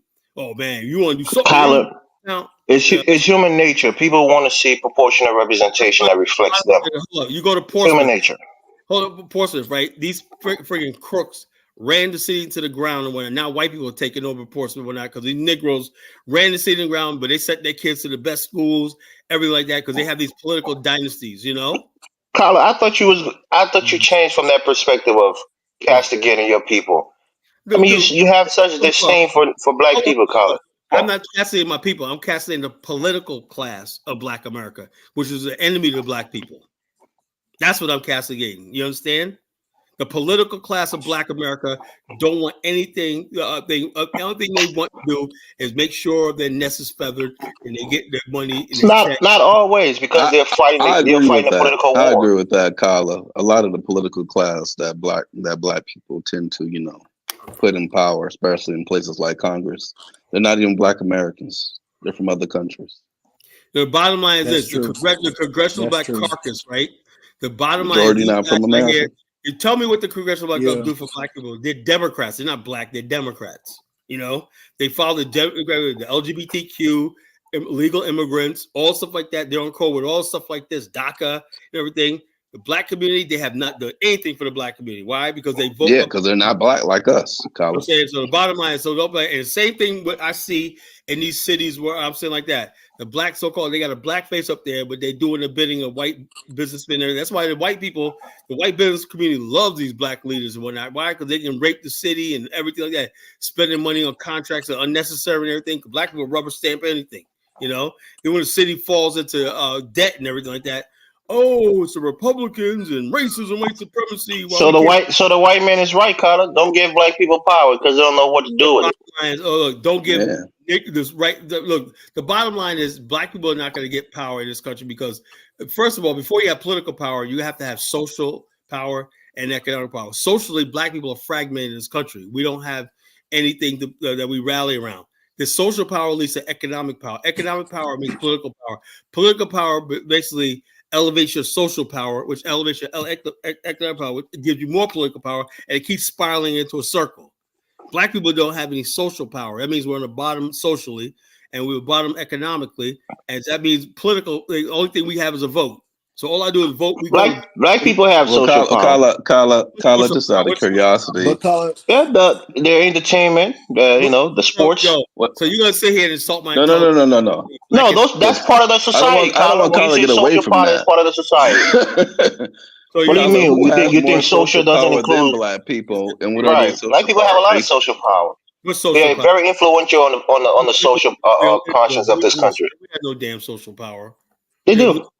We have nothing. Okay, so in other words, you tell me Snoop Dogg has social power. Don't just put one person out there. Collectively, black people influence the social, the society. Did vote or die? I guess he got social and political power, right? I mean, Kyler, that's what I'm saying. Don't go to one person. That's political. Black churches got political power, Colin. How does black churches got political power? Church of God in Christ. All they do Church of God in Christ got a lot of political power. They turn people out to vote. I have never seen that translate into building anything in the community. Never. Really? Yes, really. And somebody that's in the community. I tell you what. I work with a lot of black churches. I do food pantries and stuff like that with them. Whatnot. The black churches that stay out of politics tend to do better. You know, they basically focus on the people and stuff like that. They know how to get grants from the government. I mean, so you don't think black people should really be involved in politics? They should let the white man run it and just benefit from the work of the white man. Could it just be that the black church in your area sucked and they couldn't get the job done? Churches everywhere suck, bro. Bottom line is, nah. The black church is where I'm from. That's why they got the schools, they got grocery stores in Oakland. Yeah, they own hotels. They own housing complexes. Show me them. All right, show up. Yeah. Kyler, that's why I was asking you how to show you right now. I want to put you to shame right now. Johnson can't produce them. That's why I was asking you how your day was right now. I want to make sure you had a good day because you seem grumpy tonight, bro. Show me them. You also have the Hosea Williams Feed the Hungry program. Yeah, we always got the Feed the Hungry program. Yes, people stay hungry though. But hell, man, Kyler, dog. I mean, black people can't do nothing right for you, huh? We stay hungry though. So the bottom line is the same old. Elect me, and I'll give you some crumbs and whatnot off the table one night. So Kyler, if you were governor, you have political power. What would you do to give results for black people? Well, if I was governor, you would not want to think because I would not govern as a black man. I govern as a fiscally conservative, just basically put my foot up your ass, governor and whatnot. You would not. So you'll be a dictator. Exactly. You know. Okay. There we go. No. That's natural for you. I can tell. You'll be a dictator, Kyler. So you have dictatorial tendencies. About none of that stuff like that. You know, the bottom line is this. Like I said, the best governor we ever had was Doug Wilder. He balanced Virginia's budget, did a lot of stuff, brought growth to the state and everything like that. He couldn't do nothing specifically with black people, but the one thing he did give is he pardoned Allen Iverson, you know? I'm glad you said that, Colin. Couldn't do anything specifically for black people. Why do you think he couldn't do anything? Political system. If he would say he would do it, he'd be lying to you, you know? That's why I always tell black people when they say, "Oh, Obama didn't do anything," Kamala's not going to do anything because that's not how the political system works. That's why I say don't vote for her. You know, we don't have to vote for her. Well, so who are you going to vote for? Trump? He's going to do something specifically for black people. I can stay home. You know, how about that? Yeah, I'll tell everybody to go vote. Vote for anybody you want to vote for. It's your choice. I can stay home. How about that, Elvis? That's fine, Kylie. We'll take your absentee vote. Jonathan posted his video or his link. You can click on it. Though. Anybody, you know, I'm not giving my vote to Kamala. I tell you that right now. You know, nobody I know is. You probably give it to Trump. You know what I'm saying? Well, whatever. You know. Yeah, you go vote on the call and act like you didn't vote, knowing that you were hoping, finger crossed, that Trump wins, so you can come on the show and brag about it. Well, bottom line, it doesn't really matter to me, to tell you the truth. You know. But a lot of people like. I don't see nobody. We learned our lesson with Obama, you know. Bro, Colin, black people, most of them. I say most of them, not all of them. They believe in the ideology of the Democratic Party. Obama came around before social media and before we had a really chance to talk. Now people are like, what the fuck were we thinking about with this clown? You know, that's a black. Colin, Obama did a lot of great things. He saved the economy, which you have given him credit for. After a recession from George Bush, the housing crisis. He did what Doug Wilder did, but the bottom line is, you know, Obama was a centrist. He wasn't a far right liberal. He was a centrist, and that's how he governed. Okay, if he's a centrist, then why did he begin his second term with the number one civil rights of our time would be men marrying men? You know, why would you say something like that? I mean, Kyler, there's a lot of laws that a lot of people disagree with. I disagree with it. But so in other words, he did it, and it didn't affect your life. It just actually improved some people's life. But it didn't take away anything from you. The majority of black people, look, I do believe it. But like the majority of black people believe in marriage. The Bible says a man and a woman. Yeah, that's true. You know what I'm saying? But he was the president for all Americans, right? Including those who were gay. In other words, basically, he wasn't just the president for black or white America or straight America. So he could basically come out for that thing, but he said, "I'm a president for everybody. I can't do nothing specific with black people, right? I can't identify as black, but He made sure he got rid of "Don't Ask, Don't Tell." So Obama my foot. Please. Well, you don't think black people benefit from that law that was passed for gay marriage? Don't ask, don't tell. Yeah, even the "Don't Ask, Don't Tell." A lot of black people were gay. Well, not a lot, but a small percentage of them were, Elvis, and they benefited from that law. Well, what the hell do I benefit from "Don't Ask, Don't Tell"? I'm not gay. That's what I'm saying. Because you're not gay. That's the point. A lot of things that people, not every law you're gonna benefit from. Specifically, See, you. There are laws that we don't benefit from. There are laws for women that you don't benefit from because you're a man. Like this, I'm like this: live and let live, right? Live and let live, right? You want to be gay, that's fine, right? But now these people aren't satisfied with that, right? They want to. You think these people should be coming to our schools, indoctrinating our children with that stuff? Of course not. Okay, so why is it that Obama didn't say, something? I agree with you, have everything, but leave the children alone. We don't do that. Why are grown men going to little girls' bathrooms, with the genitals exposed? Look, I'm not even going to get into it. Anybody that exposes themselves to a child, they're going to go to court. They're going to get the law is going to deal with them. It's illegal. That's what Obama gave us. Really? Did Obama say gay men can go into girls' bathroom? Obama was the type of guy that they said he's not black, he's not white, he's not male, not female. He's this genderless. Man, Colin, let's just leave this topic, man. Obama time is over. Let's move on, bro. I'm saying, so bottom line is, I don't know. Like I said, and the bottom line, I cannot stand when somebody calls him an African American. Something goes through me. Oh God, we get it, dog. You hate Obama. He was an we'll claim it. He was an African white. Whatever. We can't call him an African American. He was an African white. Elvis, y'all can have him, please. Y'all can we'll claim him. We'll gladly claim him if you don't want. Y'all claim anything, man. Y'all worthless. Y'all claim anything, Hey, he's a black man first and foremost. His daddy was black. Colin, let me ask you a question, right? What does Frederick Douglass, Booker T. Washington, and Bob Marley has in common? Who knows? I don't care. All of their daddies were white men. Well, so what? I'm not even talking about that. The bottom line is not even about his dad being white. I know Obama, when I listen to him talk and whatnot, the man does not have not one bit of soul in it. You have to be black. You got to. You see, there you go doing the identity politics, Scott. You guys say we shouldn't do identity politics. Obama is not quote unquote black American. You just said it, and that's a fact. He didn't grow up with a black mother, or African American mother, or African American father. Obama was a friggin' white man with a freaking tan. He was not friggin' black. And I would agree with that actually, because you are who raised you. You're his mother. The person that raised you. You are a reflection of them. He was raised by his white mother. And that's what people want to do. They want to freaking steal our term. African American means the people of the transatlantic slave trade, the Africans that were here and have a history in this country. We get it. So what do you call him then? What do you call it? What do you describe Obama as? He's a biracial man of Kenyan and and that's the thing. You're not going to say all of that, so you just call him an African American, but in the literal sense of the word. His father was an African. His mother was American. This is another thing. Trevor Noah is not African American. Trevor Noah is a mulatto South African. Yeah, he's a South African. Nobody was ever claiming that he was South African. Says Trevor Noah is African American. How's everybody going to come into our culture and claim? Because he was saying that in a literal sense that he's from Africa and he came to the United States and became American. Look, the term African American. Let's look it up. Let's look at the academic. I know it, but I'm saying, what do you describe people who are from the continent? Should we call Obama a Kenyan American, like that, even though he doesn't have a Kenyan citizenship? But they're not. Well, they could call themselves African American, but they're not one of us. Right, you call yourself African and you don't have an African citizenship, right? It's by blood. Bloodline, my roots. But Obama have African blood too. He has the African roots, so he has the right to call himself African and American. Look, I'm proud of the fact that I'm part of the first Africans brought to North America and whatnot, and we've been here 400 years. We get that, Colin. We know the distinction, but the fact is, the nomenclature is what we have problems with, because we can't claim African and our American citizenship at the same time. I don't like nobody claiming themselves every African American. You didn't go through our struggle.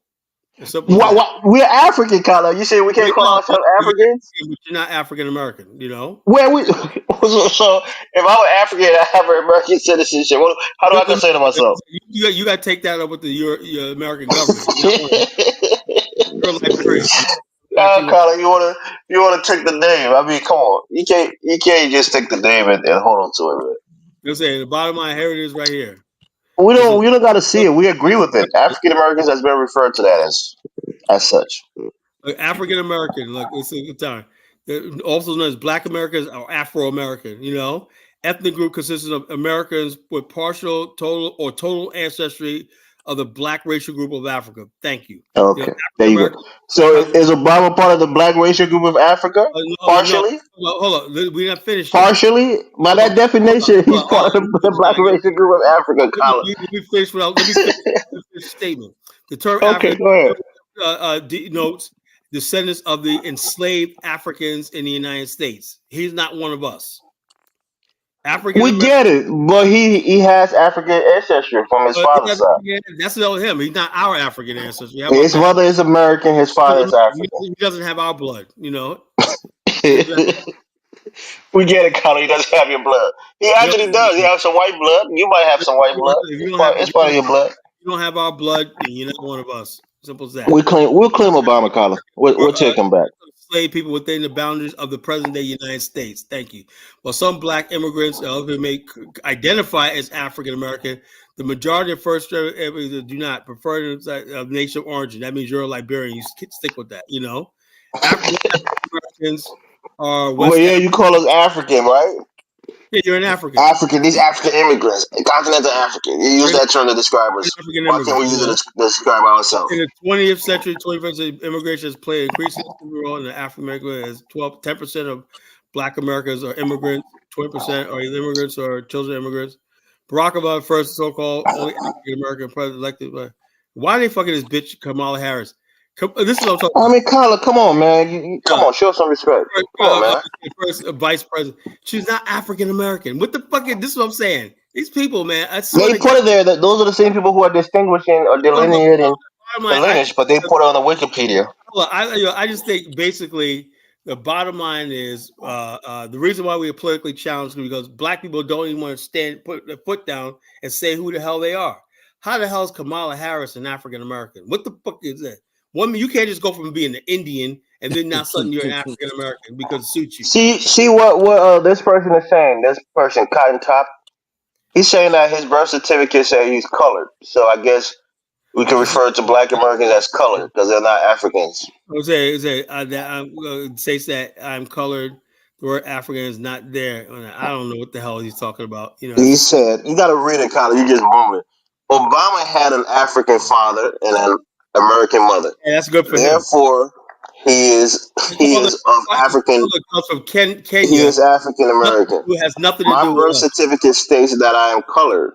The word African is not there. I don't give a damn what his birth certificate says. He's not one of us. He was probably born in the 40s, so it's way back then when they used the word colored. The bottom line is he's not one of us.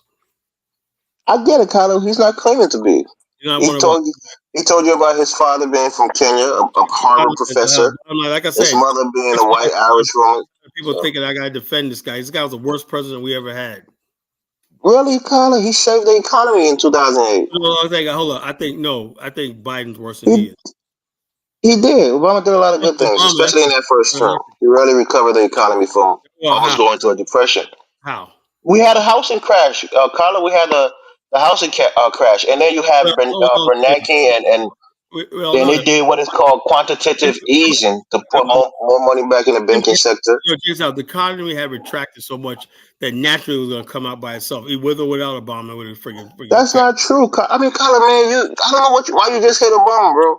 You did some good things. You can hate the gay marriage. That's a fair point. But on saving the economy, he did a great job. These guys talking. G, you want to speak? No, I'll speak when y'all ready. I mean. Nah, you go ahead, man. I'm ready for you to speak, G. No, I mean, again. Give me that smoke, G. What's up?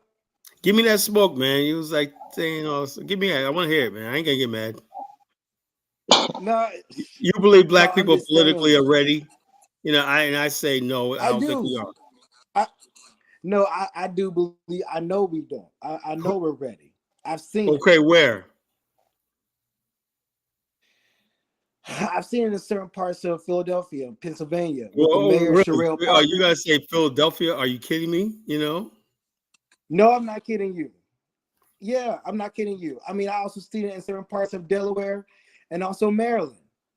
I mean, there's so much potential throughout this country as well as Man, in we're the most Canada. potentialist Negroes in the world. Everybody's got a potential in that. We need to take our potential asses No, someplace. but see, when I'm telling you facts, you getting upset with it, Colin.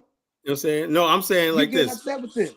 But I had don't you think, G, my good friend, that I've heard this potential shit for 35 years we got the potential. Africa got the potential to be the most superpower or not. I've heard No, all this for years, man, you know? listen, brother. I understand what you're coming from. You want to see the output, and I'm with you. I'm completely with you, but you and I already know when it comes to whiteness, it's strong. And if you try challenging whiteness, it's gonna burn you. Yeah, well, black You and I black already is know that. convenient how we use that as an excuse, but yeah, it is what's true. Well, no, I mean, I'm not using it as an excuse. I'm just telling you the facts. Because whenever we try to do something, when we do it right, there's always white people that come out of nowhere and try to tax it or try to break us down. And don't tell me that's not true. So, in other words, basically, remember when Marion Barry was mayor of D.C., was that white people that put crack into his pipe? He got caught with a hooker with crack. Was that him? No, that wasn't white. He did it on his own accord. He suffered. That was him. He had a That was drug on problem, him. But at the Carla, same man. time, I don't know, man. we I don't have know a whole created. lot, man. I don't know a whole lot, but all I know is I mean, Negroes like I mean, DC. You think Marion Barry, right? Because Marion Barry, and I happen to be a fan of Marion Barry, but he was not being realistic. I like Marion Barry because I know he loved the people, man. And say Harold Washington but too. see, They love the people, but everybody he goes, "Do you love Harold or not?" Yeah, Harold Washington was a great mayor of Chicago, but realistically, Chicago. man, it was not happening, man. All I can say about those men is that they just got caught up. They had their hand in the cookie jar way too long, and they just got caught up. But I know our people's potential because I've seen it. Even looking every people got potential. I know that. It's like somebody saying, if I get a group of people together, I know they got the potential to become. You can get like, maybe you ever see that movie, The Pursuit of Happiness? Yeah, the Will Smith movie, right? Remember that part when the guy said, he said, "I guess you guys need a college degree or something like that." He said, "Not really." And Will Smith became an investment banker with just minimal education and everything, with no college degree, because he proved himself. Right? Why? Because Yeah, he but was. that's one in a million, maybe one in 100 million. What I'm trying to say is, yes, anything's possible, right? Is it likely? No. but yeah, it's likely because look at there's another example in Canada, Edmonton, Alberta. There was a lot of black people who went there and created a settlement. That's the most northernest settlement in all the northern hemisphere. That's black. And then you also got another settlement in Well, let me Amber ask you a Valley, question. Alberta. Did this settlement in Canada, was it conceived by black people? Yes. That's what I'm Yes, talking it about. Do you was. understand what I said? Then I said the black people conceived it, and the bottom line is were they the masters of this settlement? Yes. Okay, now in that case, they have a chance. Yes, I agree. Okay, Carla. But Carla, I gotta be honest with you, Carla. You are really so hard on us, and you're sometimes unfair. You're sometimes unfair. I don't know why. Basically, You just, hold on. Let me say this: it's not being about being unfair. It's the fact that I'm just being realistic. I'm no, sick of I'm people telling me, with you. people I don't saying, mind being "Let me ask realistic. you a I question." like that. What do you hold on, G? What do you think about? I remember there was a man named Cory Booker, right? Who unseated a long time person in Newark, New Jersey. Remember that? He got Yeah. together with Jay-Z. Those You mean people. the senator now from New Jersey, Cory Carla, come Booker? on. Bum, right? Carla, Anyway, come the on. bottom line is that's what I knew how politics work. He basically had no intentions of doing anything with Newark. He basically forgave some illegal migrants that killed 3 black children on their way to college and Carla, everything like that. And the bottom line is, I mean, just so Kyler, you didn't live in Newark. I actually lived in Newark for a couple of years. So you didn't live in Newark to the know bottom what line he is, did. You so just assumed the people voted for him based on what he probably did for them. I follow the case. And the bottom line is this. The bottom line is this. He basically came on this Corey, the name Booker and whatnot. Oh, yeah, he's black, whatnot. Bottom line, he didn't give a shit about Newark is worse than when he took office. Newark is a war zone right now. I know.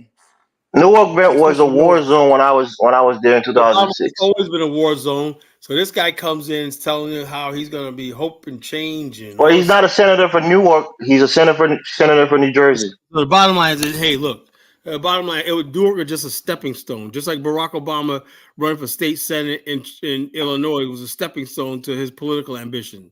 You know, Yeah, but you have to be charismatic. You have to prove that you're so capable of leadership all it in order is to get statewide leadership and then national leadership. So all these people that she could sell us on. The worst thing that we could ever did was get caught up in the American political process, because only people benefit from these hucksters that people, freaking I mean, benefit. Kyler, people fought for you to vote. People died. People marched Well, for you to be bottom able to line is, vote. You're look, saying that it was a hold mistake for you to be able to vote that was and hold on. participate? First of all, the vote was done during the grassroots. That was before we had black political. They basically arrested our development. You know, everything we got, Elvis, was done at the grassroots, us organizing and doing so. It had nothing to do with anybody holding office. That's What the do you truth. mean? So you think those people was marching for voting rights because they didn't want their people to hold offices? Look, black people were marching for the right to vote, to be heard, to be enfranchised. We were not voting for it to give Negroes a new career so they can get money. You don't understand how black Oh, people Kyler, man. it was like that, yo. Look, let me tell you something. Let me tell you something about black people, right? Malcolm X once said like this, right? When Malcolm X was building Nation of Islam chapters nationwide and whatnot, right? And the bottom line, he was going from city to city and whatnot. This, that, the other thing. He was doing good, right? And then basically he got wind of conversations being held behind his back. You know, he said people saying that, yeah, this nigga's living a good life, man. He got the credit card, blah blah. They didn't care about whether what he was doing. All they saw was this Negro had a house that was paid for, and he was going from city to city and this, that, and the other thing. That's how black people think. You know, and so the bottom line, when you say you're going to do something like that, and they say you living in a big mansion, whatever like that, they say, that's that next I told you that, I showed that video of that movie, A Piece of the Action. Just like, oh, what y'all running down on us, whatnot, us poor misguided children and whatnot. You know, that's how a lot of black people felt back in the day. You know? Oh, Kyler. That's how black people felt back in the days. I You think, know? Kyler, you're just docile. You don't want political. I mean, you were supposed to be a revolutionary, The bottom and line, you were so complacent with not having political power. the You're bottom just line, comfortable being in a place that I everything's can't working. believe the FBI followed this guy. Yeah, and took a picture of him and told him we're watching you at the gas station, Kyler. Hey, look, I don't know. I could care less. The FBI might have recruited you and said, Yeah, "This the is the person FBI we looked at him and need. like, nah, he ain't no threat. He's no serious threat. Let's stop He ain't killing a him. threat. He's a help." I say what I say. I say what I say. And the bottom line is, I don't care who doesn't like it. The bottom line is, we basically, in this country, right? I am not going to sit back and be like, you know something, man, Colin? We got to get somebody elected office. I don't see nothing out of friggin' putting Negroes in office, you know? Nothing. Now, if they want to get in Damn, office, I Colin, will are you follow up. serious? Oh, I'm not come gonna put. on. I'm not gonna look. I'm not gonna put my faith in anything about seeing some Negro making 100. Kyler, I mean, you're so comfortable being ruled by white people. Your entire It's life not is being ruled ruled and by controlled by white being people. ruled by white You don't people. care to have your own destiny in your hand, Listen, Kyler. hold up. I don't even care about which one. Like my mayor of Chesapeake is black, right? But he doesn't walk around talking about this black stuff and whatnot. I'm gonna do this, whatnot. Everybody knows. Kyler, you just hate to see people in position of power and not you. I think that's what it is. It's probably a personal I hate jealousy. when people If tell it's me. not you, you don't want to see another black man in that position. No, I hate when people tell me, I'm here, you keep me here because I'm protecting you from them. I hate that shit, you know? I'm like, I'd rather deal with them than give you a free Kyler, I hope you ain't got a white girlfriend, Kyler. You really starting to cape for the white people nowadays. I don't have a white girlfriend, Elvis, you know? Okay, all Thank right. you.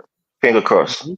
So the bottom line, it's not even about white. You guys want to go to the lowest common denominator, call like that. I'm just telling you like it is. You don't like it, it got to be about some white people. So what does white people got to do with what I'm saying? Cause I mean, this is college Genesis, How you know? the start, the founder of Hold up. BAIO. Well, how And do you you're know? talking this kind of rhetoric. It's different. How do you know? How do you know the people that actually run the area right here aren't Asian? We asked you, are they black? You said no. I said no, no. I said we got one black person in the Virginia Beach City Council. We do got black people in Chesapeake City Council and one black mayor and whatnot. We got black judges, everything here, right here. But no one really gives a damn, right? Because we're not really thinking. Now the people in Norfolk, they got all black everything, judges, city council, everything like that, and they're suffering like hell. Police chief, everything, and they're suffering like hell. Tell me why. What do you They're mean they're probably not suffering? getting Carla, they're probably not getting the budget allocation from the Oh no, state governor. I was giving a They're probably not. no. I'm sure there's a lot of things. Economic is Hold on, probably poor based on the crime rate. Norfolk got the naval base, and the largest naval base in the world is in Norfolk. Norfolk got way more infrastructure than Virginia Beach does. You know, it should be way ahead of yeah. Virginia Beach.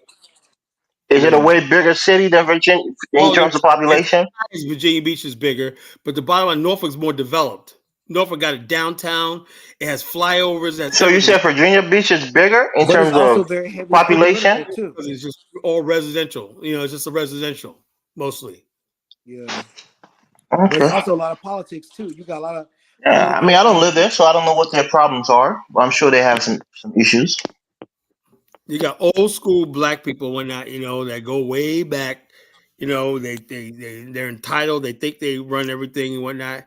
And the But bottom Colin, line you is got to black. keep in mind though. You got to keep in mind though, Colin, that in the South, that's how it runs. The further south you go, you're going to run into that. It's not like the North. It's not like it's progressive and it's a metropolis and it's hit the ground you move. It's not like that down here. I mean, the thing about the fact that every single place in this country tells a story. It has an imprint, and as you leave an imprint on it, it leaves an imprint on you. I understand where you're coming from. Where New York that's a metropolis. That's concrete jungle. You've got to be able to hit the ground and keep moving. But the further south you come down, it's not like that. It's a slower tempo. They get comfortable. It's a different spectrum, and you're dealing with generational people who are so accustomed to staying in their own little enclaves and running the thing the same way they know, even though in many cases it doesn't work. Now you see the problems because you come from another place, not because you come from up north, but you come from another place. I feel where you're coming from, and I agree with you. But unless you're going to be the change where you're going to be able to get in there and change it up, then it's not going to change. Because what you're experiencing in Virginia, to be quite frank, is comfortability. You're experiencing comfortability where people have experienced certain things where they got their peace of mind, they got their own little enclave, they got this position, this salary, this income, and this spectrum grid, which they can maneuver and they know what's going on and they keep to themselves. Now, see, that's something right there that most of you don't ever talk about. But the further south you go, you're going to run into a little bit more isolation, more closed-mindedness, much more traditional of going back to the generations. It's not progressive like it is in Jersey, New York, even in And the Connecticut. people are Same more things happier. in Pennsylvania. It's not. I mean, the thing about the fact that I understand what you're demanding, what you want, but look at the location for which you're in. I mean, you can be fair, but in this particular conversation, you're being unfair. I'm just So being honest. what I'm Whether I saying, stand G, with is you, the fact is like this. I believe basically is like this. What I don't agree with is when people say that voting means democracy. I don't believe in that. You know, I do believe. I I believe agree. being I agree. being politically aware, and basically having an interest, not being interested in something, but having an interest. You know, what are your collective interests Right. area? For Right. example, what I'm talking about is a couple of years ago we had this thing where the Norfolk built a light rail through Norfolk to the border of Virginia Beach. Virginia Beach, right, Mm. says we don't want that light rail going through, even though the line was already there, and we could go all the way to the ocean front, right? Virginia Beach said, "Hell no," because Yes. we don't want the friggin' people from Norfolk coming into Virginia Beach so free. Like we want to be able to regulate them through the police and everything like that. You know what I'm saying? Coming out to the beach. So the Yes. thing got stopped, right? You got stopped whatsoever. That was a political decision, even though there was some white people in Virginia Beach that said, you know, something I wouldn't mind having a light rail. Majority of them made such a. I mean, they went so adamant about doing that thing that it just got stalled. You know, the light rail got Right. stalled, and then the former mayor said she dug up had the city dig up the tracks. You know, so they said there's no way in right road coming because we're going to dig up the track. We'll tear the tracks up. That's how badly Virginia Beach should not want black people or the inner city people coming out there. That's how bad they wanted it. You know, and we saw firsthand what it means to have political power. You know, they wanted something, right? And they stopped it. Black people wanted something. Guess what? It didn't matter. You know, we didn't have the numbers. We didn't have the numbers. Carla, black people have been in cities and ran by white people and been living in bad conditions.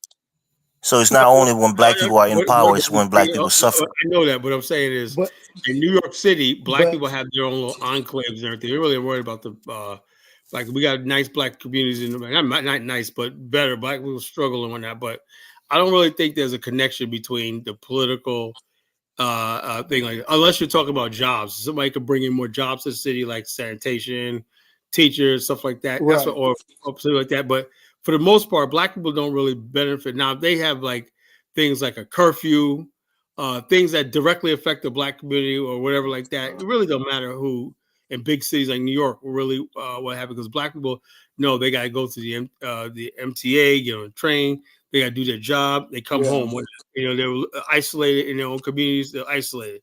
So it doesn't really matter who's running the city. That's why black people don't care about who's mayor of New York, because you live like in your own world. But you also got to keep in mind, it definitely matters who runs the city. It depends on who's pulling the power lever, who has access to the power lever. Because up in New York, you already can pinpoint the location as well as certain communities and also certain names, just like in Illinois, just like in Pennsylvania, and also in certain parts of Connecticut, and also certain parts of Massachusetts. But like you're talking about, just like in Virginia, the white people didn't want that. But at the same time, who runs a lot of the show in Virginia? A lot of white people do. Of course they do. Especially when you go back, when you look at their last names, some of them have old money. I mean, down here, the old white people might. So I'm like this. And then when you do get black people in power, right? They're so scared of their own shadow. They get so scared of their own shadow, they don't do anything for them. So what's the point of having power if you're not going to do nothing? That's a question I would like to ask. No, but I don't agree. I'm so glad. Look, I am so glad that we didn't have like a David Dinkins moment down here and whatnot. Because the bottom line is, I'm dead serious. And I'm nothing against David Dinkins, right? Nothing against David Dinkins, right? I think he was a good mayor. But down here, right? Down here, for the most part, right? Black people seem like we just get along and we just basically get what we want and everything. God damn it! I mean, excuse my language, but Carla, come on. No, what I'm saying is this. Though, let me ask you a question: how many black? How did David Dinkins benefit black people in New York? No, I'm just saying I didn't say he hurt black people, but other than the fact that you have somebody black up there, what do you get out of it? He was definitely better than Giuliani. But the bottom line is that's true. But you see the possibility of what we can do. Hold on. Okay, you say what we can do is look. This is what I'm saying about black people political challenge, right? Having somebody sitting on a mayor throne. Let me ask you: are you satisfied with Eric Adams? No, no, I'm not. I'm not satisfied. Now, are you satisfied with that last guy that had a black wife? Whatever his name. Bill de Blasio. So in other words, basically, because his wife was a black radical and stuff like that, you should be happy that this guy was pro-black and he had a black wife and everything like that. So that's the mentality I'm talking about.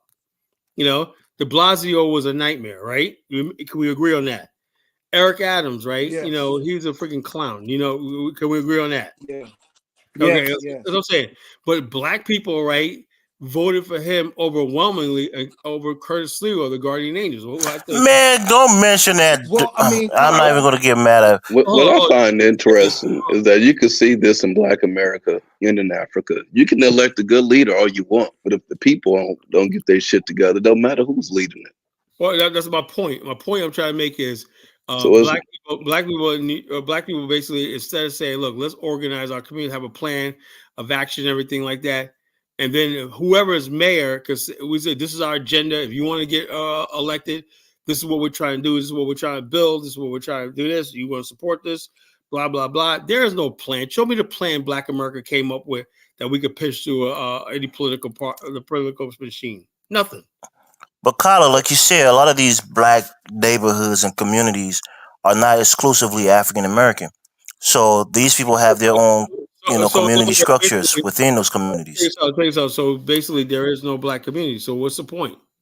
What do we do? There is not a homogenous black community. It would be better if all black people from the continent and from those who were descendants of slavery can come together. Then we can have a homogenous group, and we can have one voice or one political, a rulership that can guide us.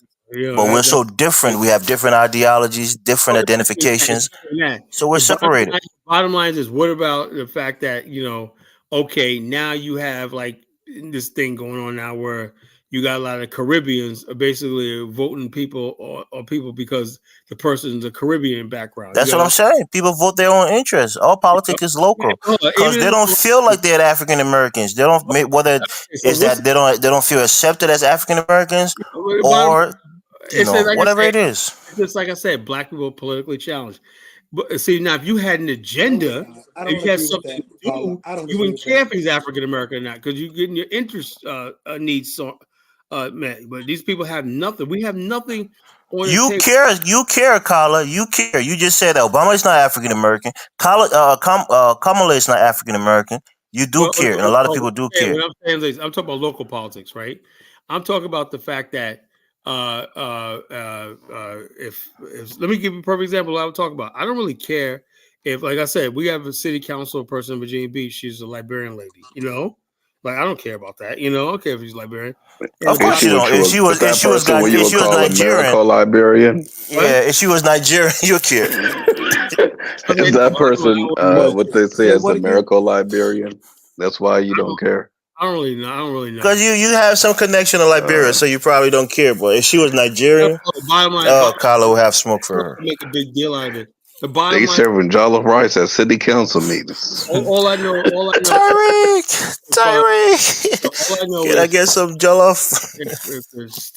If the person is basically talking about the things I need seen going on in the city and everything like that, like the mayor, I'm friends with the mayor of Virginia Beach, right? Bobby Dyer is cool as hell. Even though I don't live in Virginia Beach no more, I'm so cool. I got his card. Yeah, big man caller. Anyway, all the big guys. And my brother met a week ago. He did a panel for our agency with the city of.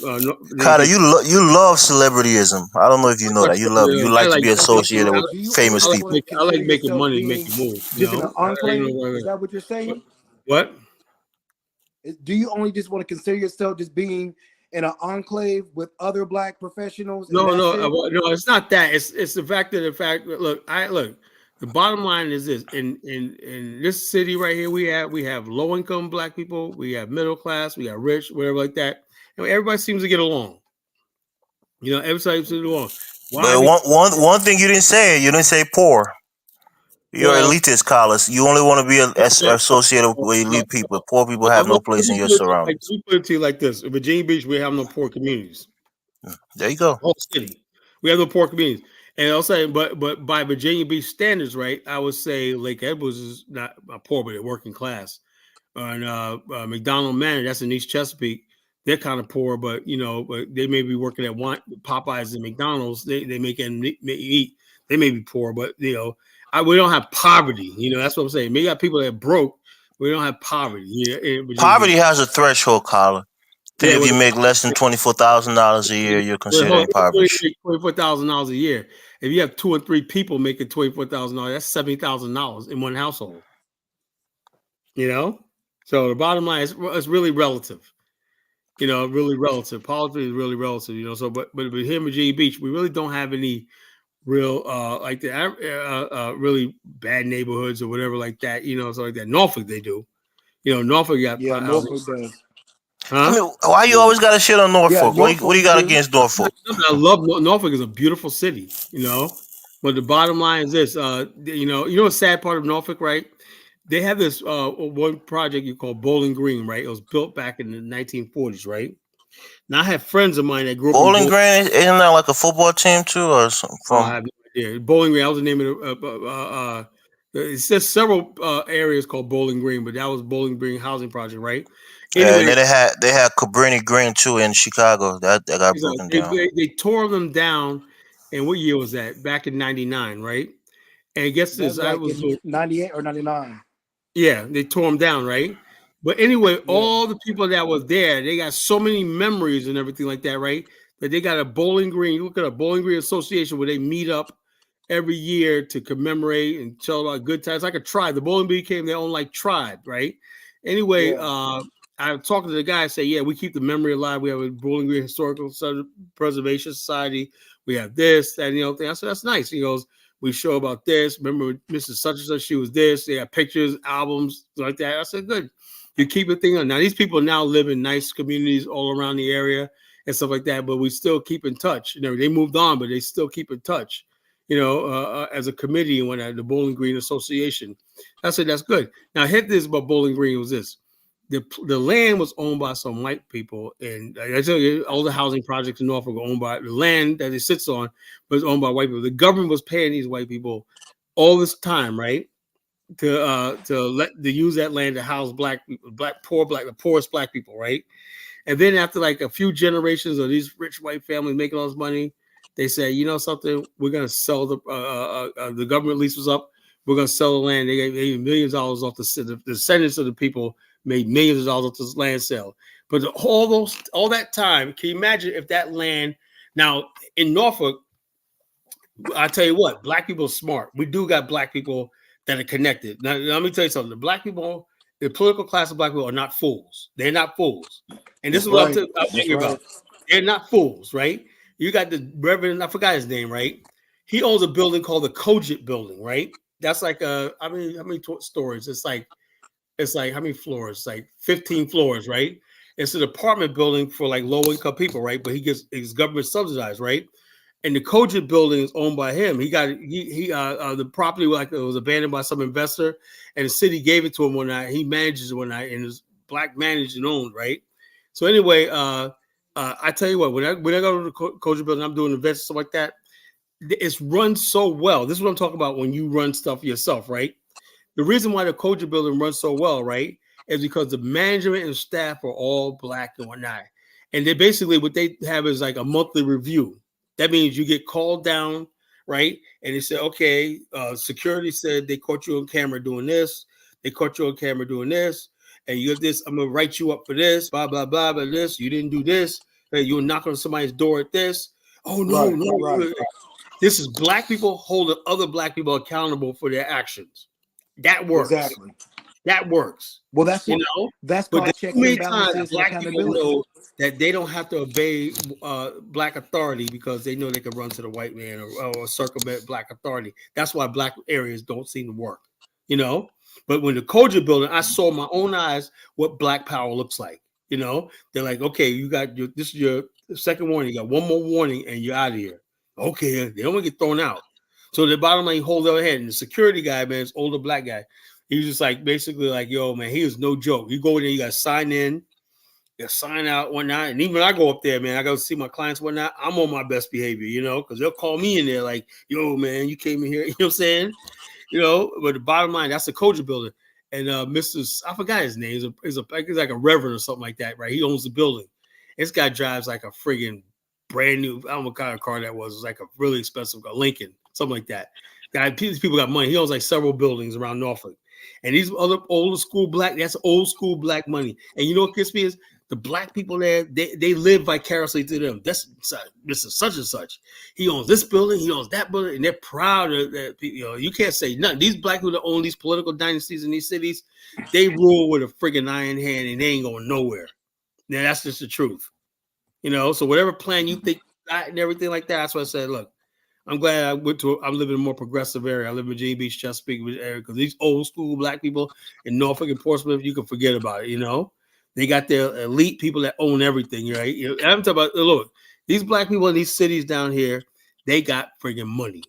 Trust me, you know, They be owning car dealerships, everything. Their kids are privileged and everything, you know? So it ain't like, I don't know what they get this idea all black people suffer, man. These people that run the political machines in the South, they are paid. You know, they own everything. They own buildings, apartment complexes, shopping centers, everything, you know? It is what it is, you know? So politically, I don't know. What can we do? And then if they come around saying vote for Obama, whatever like that, guess what? People are gonna vote for Obama because you're a political hero. The Riddick's another family right there on Riddick Funeral Home. He's cool with that. But Riddick, his thing is he's always in the newspaper fighting with white people in the city council, right? He always, man, and every thing where he sticks it to white people. He always making these bombastic statements and whatnot to the white man, blah, blah, blah. And the white city council, they're terrified of him, right? They're scared of being called racist, you know? This is what I live around. I've been watching this. I've been here for 35 years. I've watched all this, you know? And I don't see a lot of black people making any progress here. I see certain black people who are getting all the benefits, everything, right? And there's other black people, man, just, you know, only way out is move out to Chesapeake or Virginia Beach, be around the white and integrated community. You know, that's it. The black political machine. Yeah. Kyle, is there a chance that you feel more successful in a white or integrated community? I don't know about that. You know, I'm successful anywhere where I go. I work in all different types of communities, so it doesn't really matter. You know, most of my clients are black. But you just said that you just feel better being around an integrated community, like with more white people. Well, no, it's the fact of the matter is, look, let me tell you something. When I lived in Norfolk, right, you know, my sister, she the last time she was in Norfolk, with her and I moved in together 15 years ago. She come outside and the freaking bullet holes in her brand new Mustang, right? When I lived in Norfolk and whatnot, my windows broken out and whatnot because of marauding gangs of kids and whatnot, you know. I had my gun stolen out of my car, you know. And the bottom line is also sometimes the trash is not picked up. Streets all tore up and whatnot, you know. Streets all tore up because it's not paved, whatever like that. At a certain point in time, you know, you're saying to yourself, you know something, I want to do better, you know. It's as simple as that, you know, simple as that. You just want to be, you know. And, you know, just like I said, look, I'm sick and tired of if I'm out of gas at night when I got to freaking drive all the way out to Virginia Beach to get a gas station, right? Why didn't no gas stations open after 11 o'clock here in Norfolk, you know? At a certain by time, when you live in a place and you inconvenience so much, when you just say, I freaking had it, you know? And so it's like, you know, you just, it is what it is. Norfolk is a beautiful city, man. If you're going to go with less. Carla, highlight Baruti's comment, please. We can discuss it. I think that's a nice segue. I don't see him. It's up there. There's last comment. I don't see it. Hold up. He says, from your point of view, what is the difference between political, so-called African American and now citizens of the U.S.? Carla, that's how you read, man. We can never understand what you read. If somebody's listening, like, what do you say? You read yourself. Baruti said, he was asking me, but it's going to be for everybody on the panel. From your view, what are the differences in political and economic interests between so-called African Americans and immigrants, now citizens, from the Caribbean and Africa to the United States? Outline Pan-African strategies. What Pan-African strategies, man? What is he talking about? You know, he's asking you. Yeah, I'm okay. He's basically the question. Hold on, he's part of the conversation.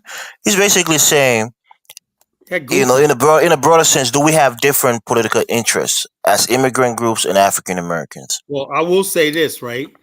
The friggin' people that actually, the black people that got power and everything, they're not thinking about your Pan-African interests. You know, if that's any consolation, I'm just telling you the truth. You know, that Pan-African. He asked, what are the differences between the groups? The difference is, the bottom line is, the immigrants are concerned about not getting deported, right? You think that's the only thing we do? Immigrants can get citizenship, and you know, a lot of Liberians, right? And I wonder why they were angry with me for a long time, right? They're like, Colin, man, someone still got our paperwork right, man. You know, I'm like, God damn, I didn't know that. You should have told me that. You know, I wouldn't have voted for Trump. Yeah, man. Some of them don't. Some of them came on temporary protected status. Yeah, you got to renew it every year. A lot of my Liberian people, they said they're scared of Trump getting off because they're scared of getting deported. You know, and that's a statement. So I would look out for my Liberian people. Like I said, like I changed my opinion on that. I don't want to see my Liberian people get deported. You What know, about so your Nigerian people? You're like 30% Nigerian, Colin. what Nigerian people? Nigerian immigrants. You want to see them get deported? I know. I don't give a damn. I don't care. I don't. I mean, I like Nigerians, everything like that, but I don't have a. I You don't got have. actual Nigerian blood in you. We don't know if I you have don't. Liberian It blood in doesn't you. matter. Politically, I'm not Nigerian. You know, I'm not Nigerian at all.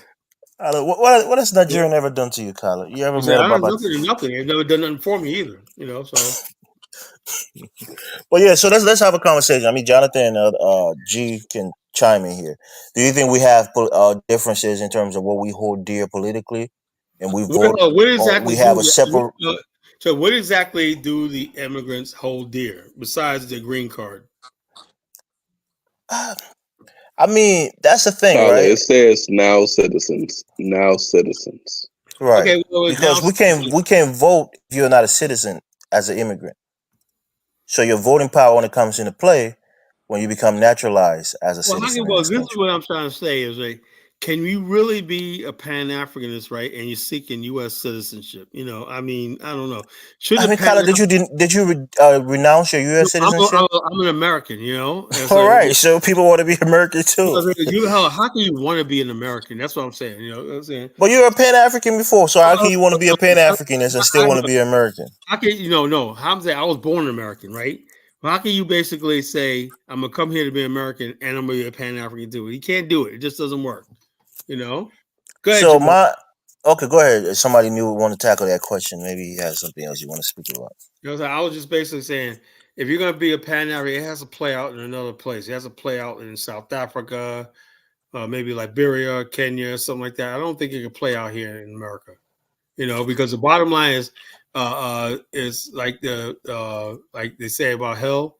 You know, there's no love in hell. You know, when you see your best friends in hell, you're gonna turn on each other. Yeah. Because it's torment. Bottom line, America is not But the place for black do love. you think that Black Americans and African immigrants who become naturalized have a similar political ideology I don't or think so similar because political interests? I don't know. I If don't know. not, what do you think is the I don't think separation? so. I don't know. I think the separation is simply the fact that Africans in the back of their mind know that they can at any time say, you know, something, I got a certain amount of time and I can go back to my country. Black people in America really don't have no place to go. Yeah, that's But let's be how does that equivocate to political interests? well, because the bottom line is you guys basically because let me say this.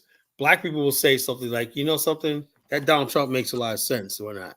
You know, well, Africans will say, you know something, man, I know Donald Trump makes a lot of sense, but my particular interest is staying here in America, getting as much money as I can.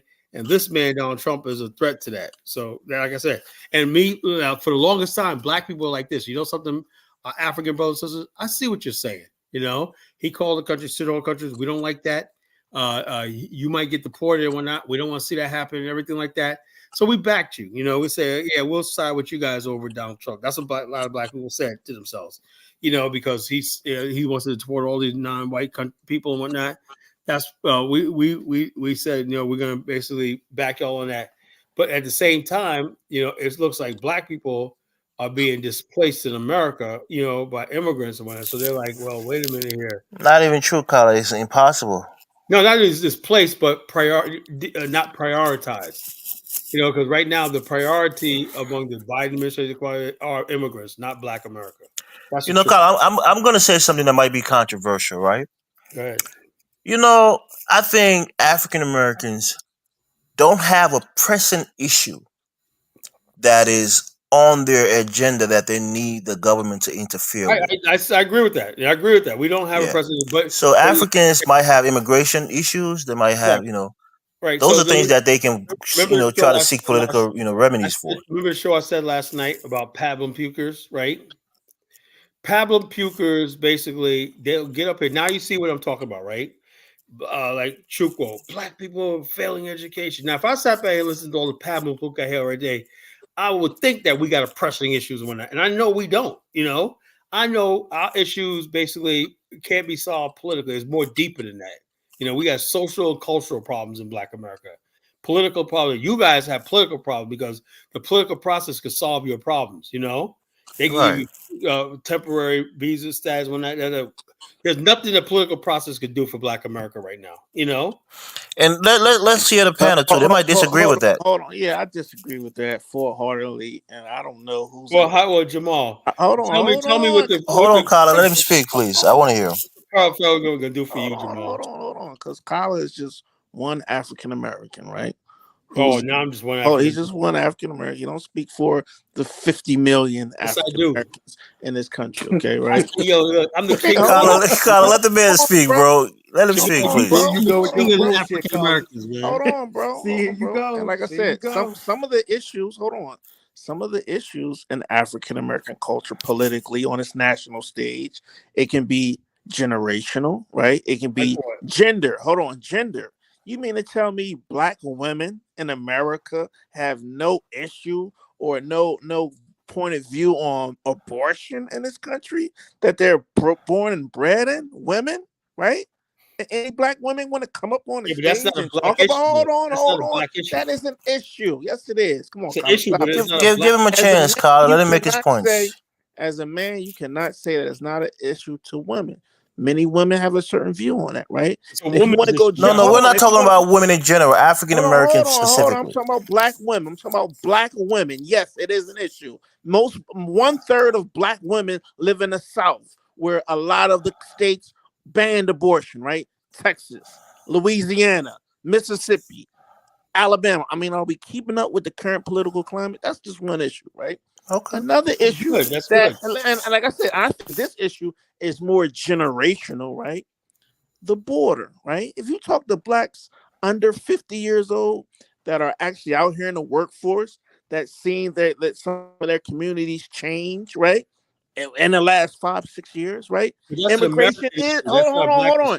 Immigration is an issue in Black America. I can argue. Hold on.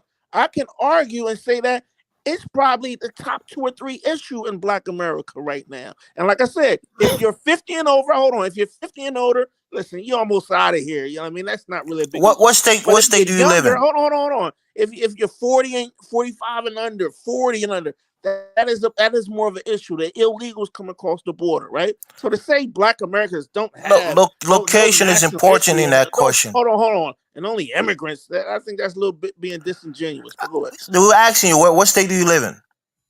I'm in Pennsylvania. So you think immigration is a problem in Pennsylvania?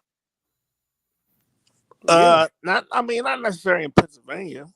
Right. So I live in Minnesota. I'm an immigrant anyways, but immigration here is not a problem here. So in certain states it might be, but not nationally for all Black people. You got a lot of Black folks in Houston, right? You got a lot of Black folks in the South where a lot of the illegals. I ain't talking about if you came. It's not a lot of illegals in the South like that. No. Because I'm talking about illegal immigration. I don't want the stage or anybody to get triggered, right? If you came here as a refugee, I'm not talking about that, right? I'm talking about the illegals cross the border, right? If you're in Black Los Angeles, right? Black Los Angeles, a lot of places. I'm just saying as an example, right? So stop saying that, Black Americans don't have a national issue. That's being a disingenuous. Come on, that's what I said. It might be controversial, and I'm glad you think it's very controversial. My point I was saying, Jamal, was hold up. That basically is like a that was dangerous statement right there. You can't say I'm saying hold on. That's my thought, and you said it. And white women too are worried about abortion. A lot of white women more so probably than Black women. You understand, Elvis? That's why y'all got to stop saying, white women work. Yes, Black women worried about abortion too. Come on now, stop it. And that's why I keep saying everything that happens in this country politically is going to affect the entire nation. It's not a thing exclusive to Black people that they are seeking that's going to exclusively benefit them.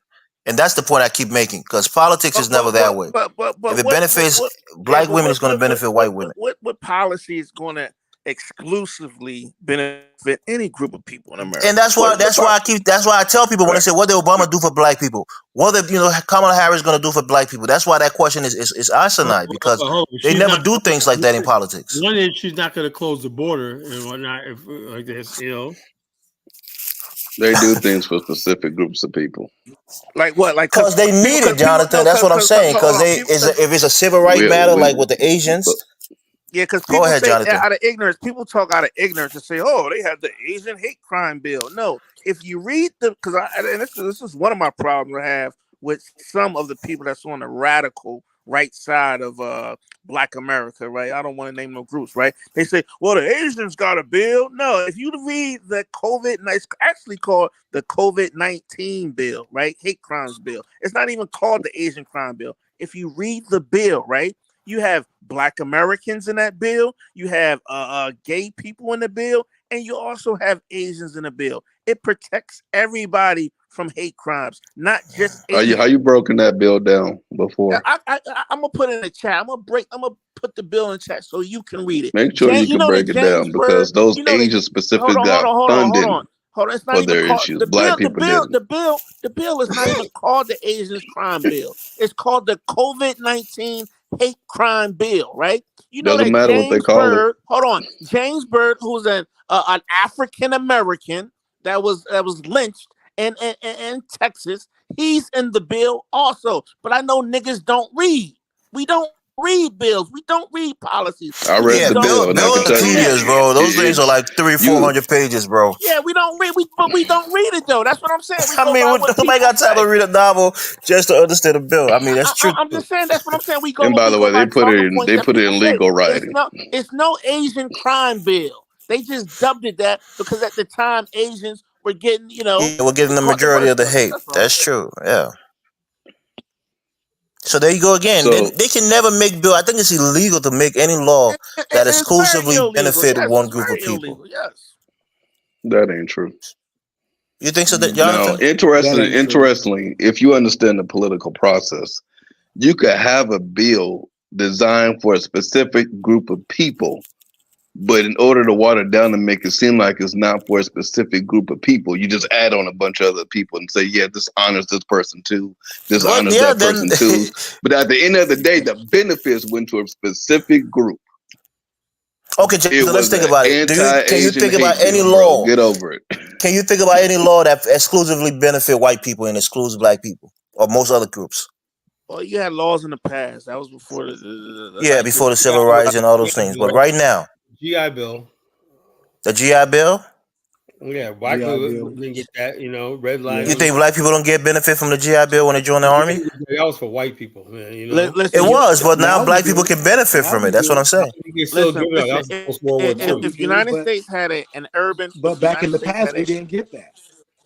yeah, but let's not live in the past too. But I would say We if the don't have to United live in the States, past. oh, yeah, Which I which it's I what I'm don't saying. realize is that Listen, they could pass a bill for certain groups of people, but it's also up to the people in the local level in the government to enforce what those bills have been passed. Just like a lot of schools, HBCUs are supposed to get more funding, more black communities, and their schools are supposed to get more funding. But in a state like Tennessee, they actually take money from the black districts and they give it more to the white districts. Yeah, that's a state issue though, Jonathan, not a national Yeah. issue. It's just an example of how something can be, it's for everybody, but it doesn't actually get put out there for everybody. I mean, Yeah, and that that, And that happens let's in take California too. Elvis. That Let's take happens in the most liberal areas in the United States of America. Elvis. Let's take the Obamacare thing, right? Yes, of course it wasn't just for white people or just for black people, right? But who does it disproportionately affect, right? You have a poor lot of people. poor people, right? Right? And of course, all black people ain't poor, of course, right?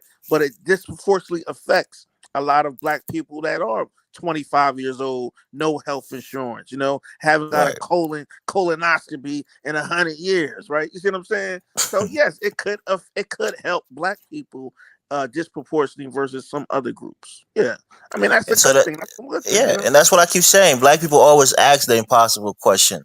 What has she done for black people? Because there's somebody even used the thing. Anytime they want to do something for black people, they gotta include the gays. They gotta include this other group. Why can't they do things just for black people? I think Tariq Nasheed has been spewing, similar rhetoric to that. Like it has to be done for black people, or else we can't vote for you. And they want this reparation. And I think that's the only thing that they think will exclusively benefit black people and exclude other groups. You know. But besides that, I don't know any other issues like you said with abortion. Yeah, black women it would be affected, but Asian women, white women, you know, any other women who care about their body and want to have that freedom, whether or not to do abortions or not in the future. Hey, listen, Elvis. I think 1/3 of black women live in the South where it's banned at, yo. That's 1/3 of your women population. Come on, man. And Before it they're was gonna vote banned, on it, right? But if you ever looked at the numbers, majority of the black women aren't the ones. African American women aren't the ones getting No, abortions but that are I'm black. saying, but that's not what I'm arguing. I'm so saying do you think? Do you think he's just We don't vote Jonathan? Do you based think on he's what's going to help exaggerating 3 this? people out of 100. Yeah, no, but Jonathan, you think but he's admit, exaggerating how important it hold on. is to black women, or do you It's agree with not it? important. It's not important. No. See, that's what I'm saying. See, you having a man bring some black women on his panel and Most black ask, women African We don't. American Yeah, women. we don't see a lot of women as active in the men, chat. If you want to come we're on, saying, oh, it's not important, But I'm just saying, bring some black women on the panel. yeah, and Let them it talk goes about both it. ways though, Omar. I think, or Jamar. You know what I How do mean? you Put know them that on the women really stage. You care know what I about mean? it? just as only a woman don't mean they care about this No, issue. I'm just It's not. saying, just put them on the stage. What Okay, do they think? sisters, if you want to join the panel and answer the question, feel free. Carla, post the link, please. Yeah, So, Yeah, so because let's hear I'm a from the Democrat, and feminine voice. I agree with you. I think it's important to a lot of black women and white women. But if black women think it's not important, they can state that disagreement with your point of view. Jonathan don't think it's important to them. No, it ain't. I don't think it's an issue at all. I don't think abortion is an issue in the black community. As a man, you're saying that, of course. Yeah, bottom line, no, I don't see women talk about. I know a lot of women. They don't give a damn about the abortion thing. You know who Now, is What it happens is you listen, got to look at the breakdown of where those abortions are committed and who the hell are getting them, because abortions in Mississippi are primarily done by white people. So that means Mississippi, a huge black population down there, Arkansas, the same thing, Alabama, the same thing. You mean to tell me it's just a constant thing that they don't really care about the abortion issue before Roe v. Wade was removed? That means they wasn't getting abortions, and that tends to translate amongst Black American women all throughout the country. We're not the Jonathan, ones primarily getting abortions. Look at the no, damn Jonathan, numbers. that's not true. That's not true. You know, I don't get along with Sim Police, right? But on Dynasty's platform, I was listening. I wasn't on the panel at that time, but he put up some statistic, whether it's it's accurate or the source is good. But I think it was like 41% of abortion is performed by black women, yeah, and but look followed by at white women. But So the Elvis, what I majority of made abortion it clear nationally was was performed by white African black women. American women, hey not just Elvis, black. hey Elvis, look at Mississippi, and I don't know where you got those stats at, Jonathan. I'm looking right at them. Hold on, 80% of the abortions in Mississippi were done by black women, right? 80%, bro. I don't know where you got that statistic Post that link, out brother. your ass. You got that out your ass, Post the bro. link. What's the And you're source? What's the wrong. Post the source, link. The Jamar? source is a Statista. Oh Lord. STATISTA. Is distribution of reported legal abortions in Mississippi, because we know Mississippi is a very I black mean, state. This that's don't really surprise high me. though. I mean, that's really No. high, Hold on, bro. hold on, hold on, hold 80%. on. Hold on, Elvis. You gotta put in perspective. Mississippi is probably the blackest state in the union. What, 40, It is. 45% of the state is black?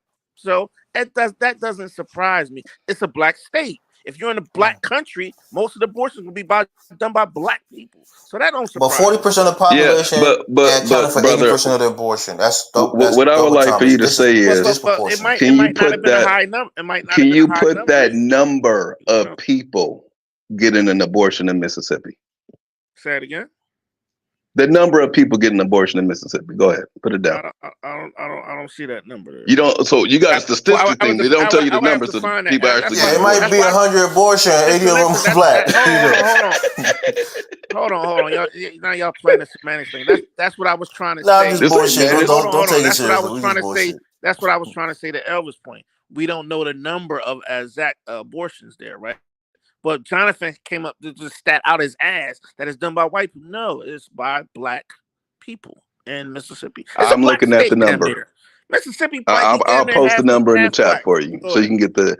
New York has more abortions in New York the Mississippi, Alabama, Arkansas, y'all gotta stop that. Louisiana. It's a damn shame. You made a terrible claim. You were wrong. Just admit you were wrong. It's not a terrible claim. Just admit you were wrong, bro. With a statistica. Let's not go to New York and all that stuff. Come on, man. Brother, you're talking about African American woman. Brother. African American woman. Is it an issue for African American woman? And based on the numbers, hell no. But brother, you know Mississippi is FBA to the core. Mississippi. Come on, brother. You know, Jonathan, that's a fair point. I don't think a lot of immigrants are down there in Mississippi. Come on, my brother. No, that's true. That's probably a good point. Let me break something down to you, right? Come on, my brother. The majority of the abortions done in areas where there are a lot of immigrants, bro. Come on, that's verifiably so. But we're talking Mississippi, right, Jonathan? You think there's a large population of immigrants in Mississippi? No, I'm talking about when we say an African American issue, are you going to say that, okay, last year, 2,400 black women in Mississippi got an abortion, and now all a couple of 100,000 or 1 million black people in Mississippi give a fuck about abortion on that count of 2,000 people? And are those multiple abortions, or that how many abortions took place? All right, the number of abortions in Mississippi, I got it right now. I got the stat. Go ahead, brother. All right, brother. Come on, my brother. All right, the stat. Yeah, go ahead. Hold on. I'm waiting for it to load up. Okay, the number I got for abortion. This goes back to 2019. It was 860,000 abortions in Mississippi. Bro, you out of your mind. That was 2018. Wow, that number sounds too high, right, Jonathan? That's higher than the motherfuckers. Where you getting these stats from? A lot of women get abortion, bro. That's why it's important to a lot of women. A lot of women get abortion, bro. That shit is high as hell, bro. But I believe it. Shit. What's your source? Hold on. I'm wrong on that. Hold on. I'm wrong on that. Hold on. Yeah, you wrong like a motherfucker. Go ahead. I read the wrong thing. My bad. I was wrong on that. It was 2,500 abortions. I was wrong. I looked at the wrong. Nationally or statewide? And just in Mississippi. In Mississippi, it was 2,500. Okay, that's not high at all. More reasonable, yeah, 2,500. Yeah, 2,500. Yeah, that's not high. So now, once again, brother, do you think the majority of black women in Mississippi, Mississippi not having no low declining birth rate?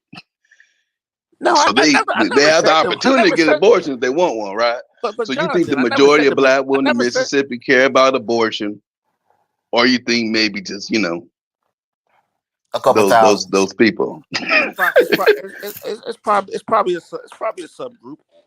I agree with that. A teeny weeny subgroup. Now, what you have to admit is in that number, those are more than one. That's not the number of people getting an abortion. Right, that's just how many abortions were done, right? Yeah, I go. Okay. Can you do the national abortion? Well, the national what? The number of national? Yeah, and then based on demographics. The number was that was the 800,000 number. That was the national number. Yeah, that's why I was saying that's reasonable. I think 800,000 nationally is fine. Yeah, nationally that's reasonable. Yeah. Did they break it down by demographics in terms of race? Now, I will concede to this. I'm not saying abortion is like the top 2 or 3 issue, but I think it's it's on the palette of some. I think if you're the higher educated you are, I think that's when it becomes more of a factor. Why? You think more educated women want to have abortions? Yeah, I think if you're more educated, I think that's where the abortion thing kicks in. If you're working class, I don't think that's a big issue for you. As far as no, why are you saying that? Why do you think more educated women care about abortion? Because listen, it's a lot of factors, right? It can be generational. If you're more educated, you're more likely to be kind of self-conscious about women's rights. You're more likely to be feminist in that kind of realm. You know what I mean? So I think a lot of it has to do with education, also. In my opinion, when you talk about national abortion on your priorities. I don't think a working class woman that's working, providing for her family, I worried about I inflation. disagree. I think it's the opposite, right? No, I don't. Because a No, lot no, of no, girls that no. get one second, a lot of girls that get pregnant are usually from poor, households. They'll get pregnant in their teenage years, Hmm. and they go to the clinic and get an abortion. I think And a poor lot of people get more times, abortion No, than you people can't. who You have can't just. and a more lot wealth. of times, what I've learned, especially about the black community, my community, I love my community. We're not encouraging our daughters to get abortions. But I think, like I said, it's a woman's choice. I would say if But you want if it's a it, Haitian, you better not come home and be a baby mama. If you're a Nigerian, you better not come home and be a baby mama. If you're a Ghanaian, you better not come home and be a baby mama. Look at the cities. The cities tell you everything. And people say it all the time. Black American culture, we don't have no problem being no single mama. yeah, no, yeah. But I think that's why I think it's a higher education thing too. Like it's a lot of women that's on that higher education ring. That man, they would get abortion in a minute, in a second, a millisecond. Yeah, I just had a one night stand with so and so and blah blah. Man, y'all got it. Y'all got the game mixed up, man.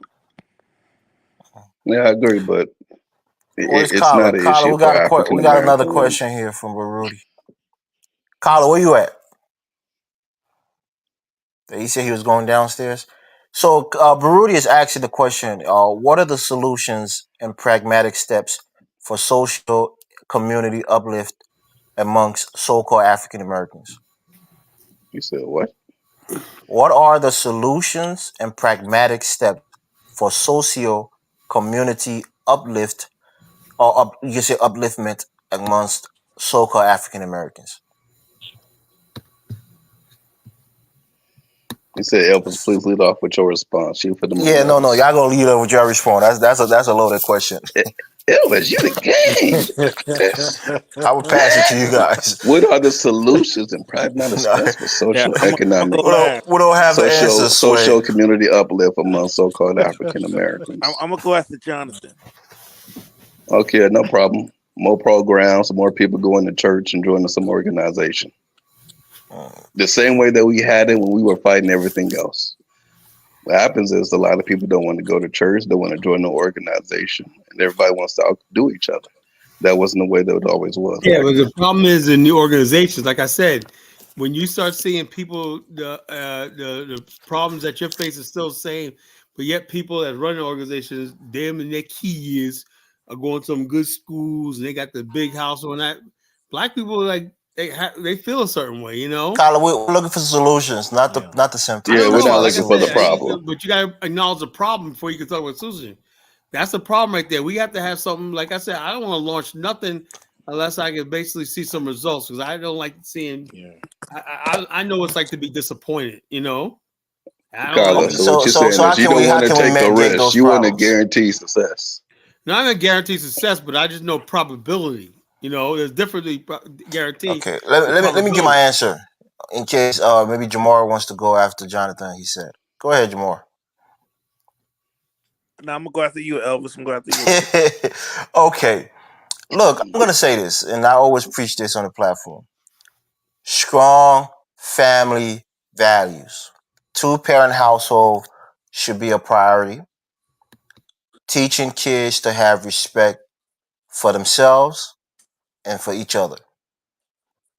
Bringing an Afrocentric mindset to black people that I mean, your parents do most of the teaching anyways, but really giving them a sense of self and self respect and self esteem to let them know that they can be better, not to ruin their future before, I mean, just things that really good parents do should be widespread in black, community. That goes for both immigrant and African American communities.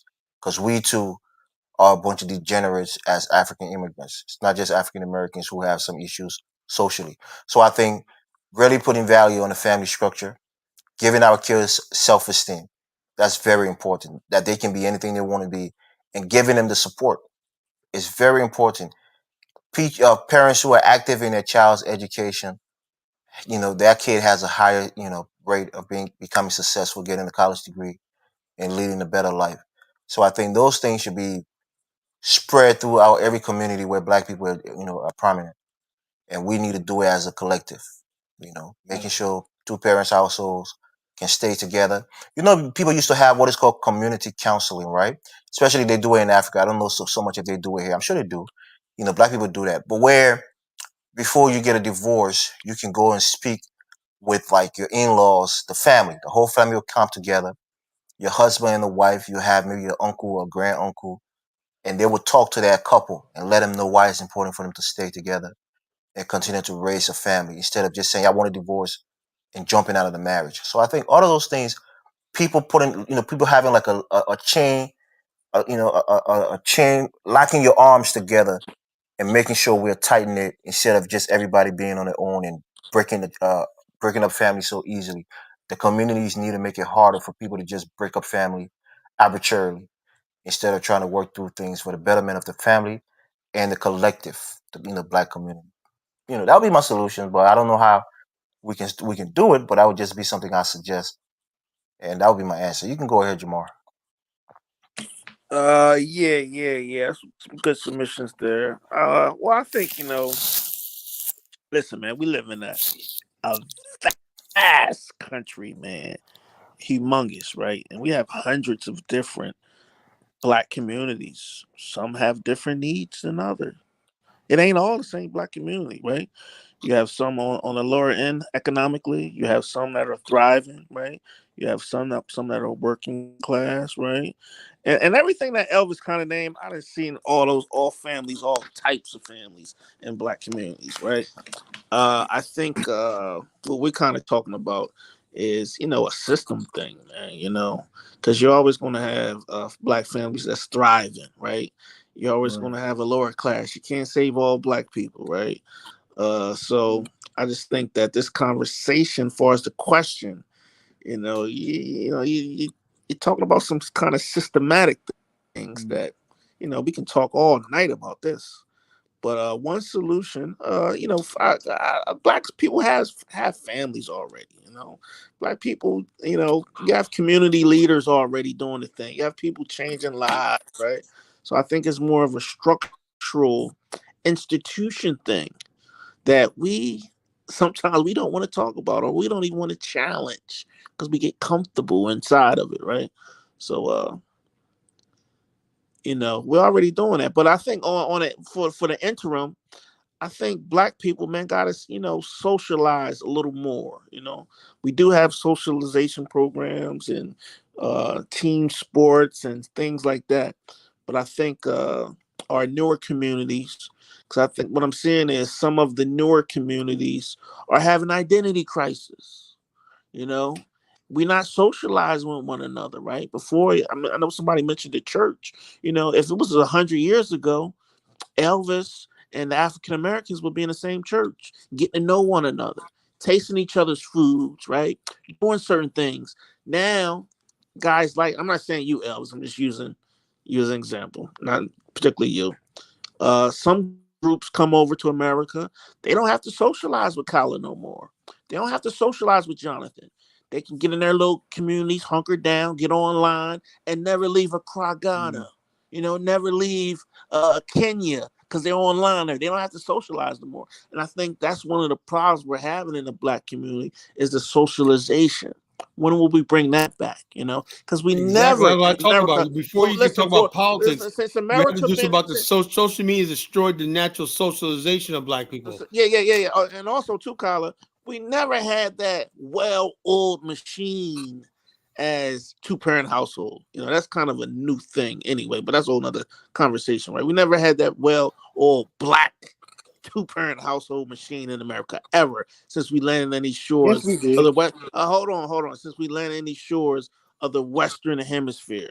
Now, if you want to debate me on that, I can go down and down and down a rabbit hole on that. But the point is, we don't socialize like we should, and it's getting worse. You would think social media would bring us together. It actually exploited all of our differences, and we're probably as much far apart as we was 100 years ago. But go ahead. Go ahead, G. Is it G that's still there? Yeah, I'm still there.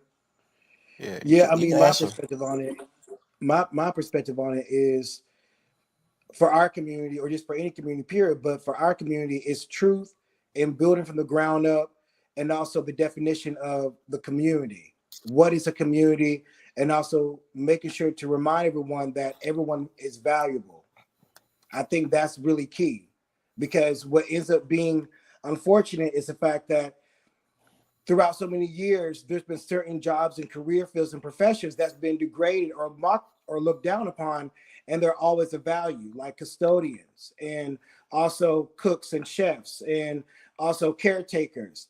Those are always necessities. You can't replace all those because they will always be filled with a human being. And so realizing that, and also knowing truth and knowledge, knowing the fact that of where you're living and the location, you can do certain things if you're living in Alaska, but you can't do those same certain things in Alaska if you were living in Florida, or if you were living in Connecticut or Arizona or California. Knowing your location, just like in West Virginia. In West Virginia, many years ago, that was a coal mining state. Grandfather was a coal miner, father was a coal miner, grandson, and so on, until those white men stood up against the U.S. government and defied it, because they were receiving so many health issues, and they want to break that chain to let their children be free. And so they end up condemning a lot of the coal mines in West Virginia. And then you look at, once again, the copper mill in Alaska. There used to be so much copper produced back in 1900s that closed down. The copper mill is still there in Alaska.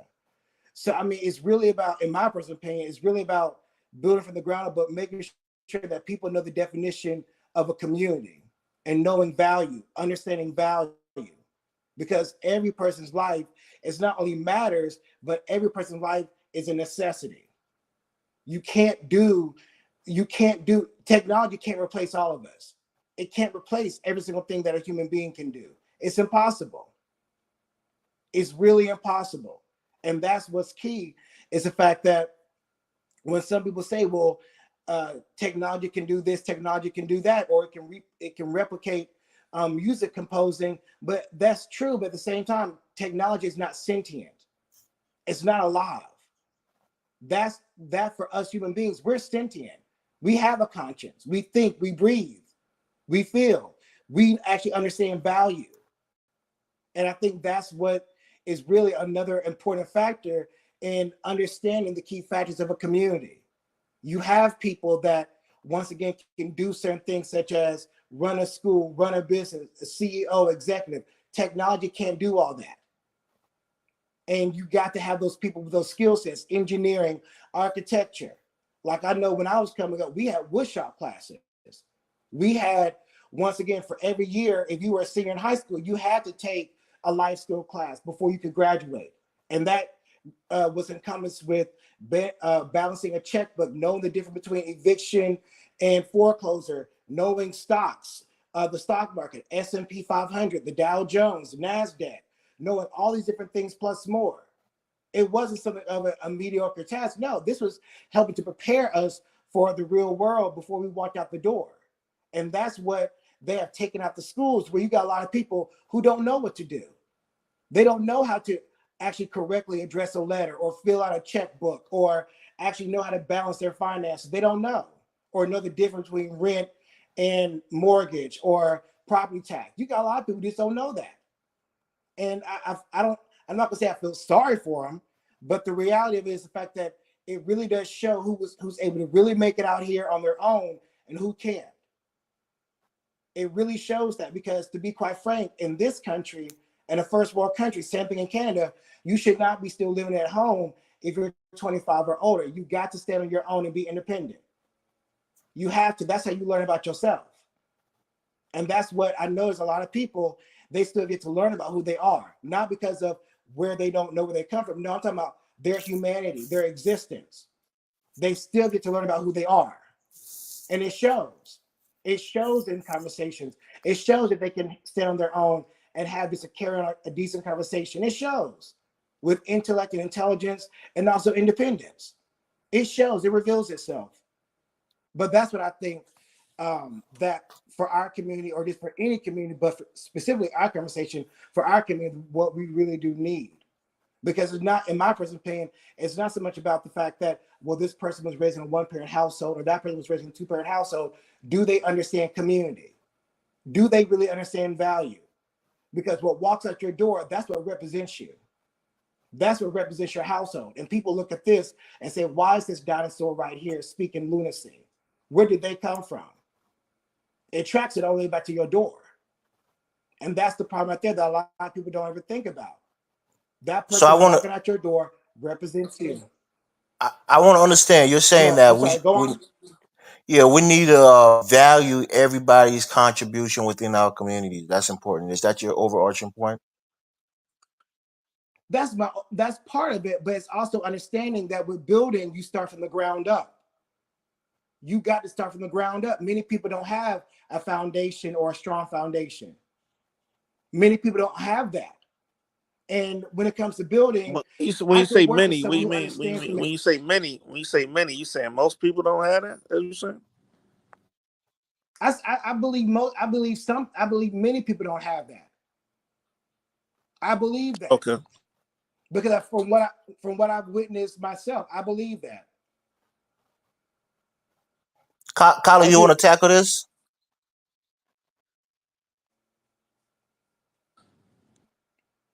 Kyler, you there? Yeah, what were you saying? You want to give a shot at it in terms of solutions? Oh no, I'm just basically like this. I'm like this. Socially, Black America and the Black world is broken. I've seen that over the years. I had no idea how broken it was, because I thought that social media would bring us together and stuff like that. I was wrong. It just highlighted the differences, not just in between Blacks, America, and other people. Among Black America, among itself, we have these little subgroups and everything like that. We're constantly splintering off from one. I don't take much for somebody to splinter off. And so you can have one disagreement, that's when you splinter off. There's no agenda for Black. Socialization is so important. And we need to get back to, let me say this, let me get back to brick and mortar, meet and greet, localized socialization. That's what we need to get back to, because the internet is destroying everything. I really do believe that, because what happens is, how can you destroy everything? Because basically, like I said, we've been having this argument for the last week.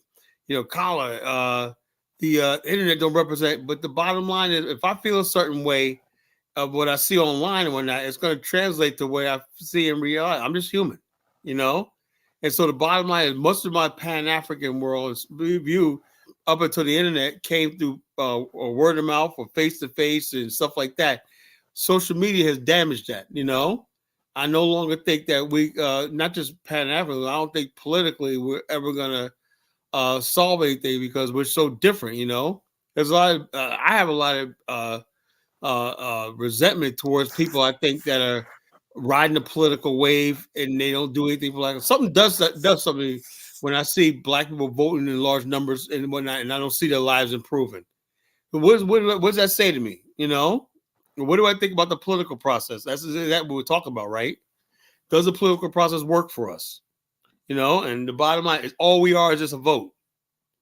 And so, like I said, Kyler, give us some suggestion on how to fix it. That's the question. Well, the bottom line is, if you really want to fix this problem, you have to get back to the. I just really think that we have to get back to the grassroots, and basically, like you said, family structure and stuff like that, and community structure, and getting back to basically cherishing the simple things of life and stuff like that.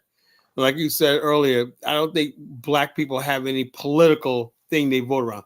Now, the immigration whatnot, that's a national issue that Black people went mainstream on. Same thing with abortion and stuff like that. But stuff that's specific to the Black community and everything like that, I don't think it's political. So what that tells me is, in many ways, Black people politically either are apolitical, or we made a lot of success, we just don't know about it. Because think about it, there's nothing on the table for Black America we come around. There's nothing to complain about. So who are we? If Black, let me say something, and people might like when I say this, right?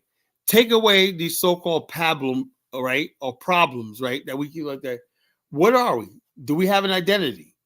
And we're not talking about problems and everything like that. We're not identifying our problems. Do we even exist? Well, what's that's the case? What's the white man's problem then, Colin? Well, what I'm saying, Jamal, is the fact that other people, white people, got something to gain when they look at. They could say, "Look, coast to coast, sea to shining sea.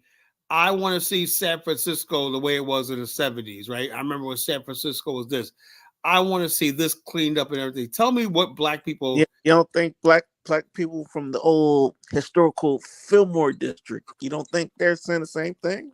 Yeah, but the bottom line is, are we willing to? The thing, the difference between black people and white people is, white people are willing to put their vote and everything behind something like that to make it change, just as a novelty. Like when they believe in something, their values and everything, they vote around it and they come together. We don't do that. Yeah, but Kyler, you have so many white men. This is what I don't understand. How can the white male in this current political climate even vote for Kamala Harris? I have no idea. If you're a white male, right? I think they retard. They're using guilt and shaming tactics on white men to make it seem like mind-boggling. It is mind-boggling. I also, what do you gain from Simone Sanders and all these other people, Joy Reid and Whoopi Goldberg? What do you? If I was a white male, like every time I look around, they're calling you. It's not the individual; it's the ideology. What ideology? The ideology that you need to uplift those who can uplift themselves. Well, no, the bottom line, Elvis.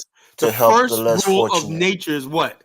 Survival of what? First rule is what? Self-preservation. Are you out of your mind, Carla? Do you know how many people without the helping hand of the government, social safety net would be completely destitute? And a lot of people rose above that and became successful in life. That's why so those things are important. Elvis, that's why we got a middle class. And the bottom line, more black people and white people. Most people don't get to the middle class. I'm in the middle class. From the middle. Are in the middle class. That's what I'm saying. Most people don't get to the middle class from the middle. They start from the bottom. So it doesn't and matter. A lot of these safety nets helps them, and they eventually get to the middle class. Elvis, that's what America's all about. You maybe start from nothing, but you try to make it to the middle class. Like I told you about. So if you start from nothing without that safety net that you can fall back on to help you get, I think families is a safety net. That's what I think. If we get back to families, I remember one time when I was a kid, I don't remember ever going to no government, whatever. It was always, if we didn't have any food in our house, whatnot, we go to Aunt such and such house. We go to this person's house, whatever, like that. There's always food somewhere. Yeah, that's community welfare. No, that was family. That's community welfare, Colin. We're doing in Liberia, we're doing in Africa. If you have food and other people don't, you cook and you give them food to eat. Jamal, if you didn't have food in your house and you go to your auntie's house when you was a kid, does that seem like welfare or charity? Or that's just what families do? You go next door to Miss Mary's house, man. That's what. That's what I'm saying. That's what. That's what I said. That's community welfare, Colin. No, because it's not something that you're producing for yourself. It's something that somebody else is providing to you.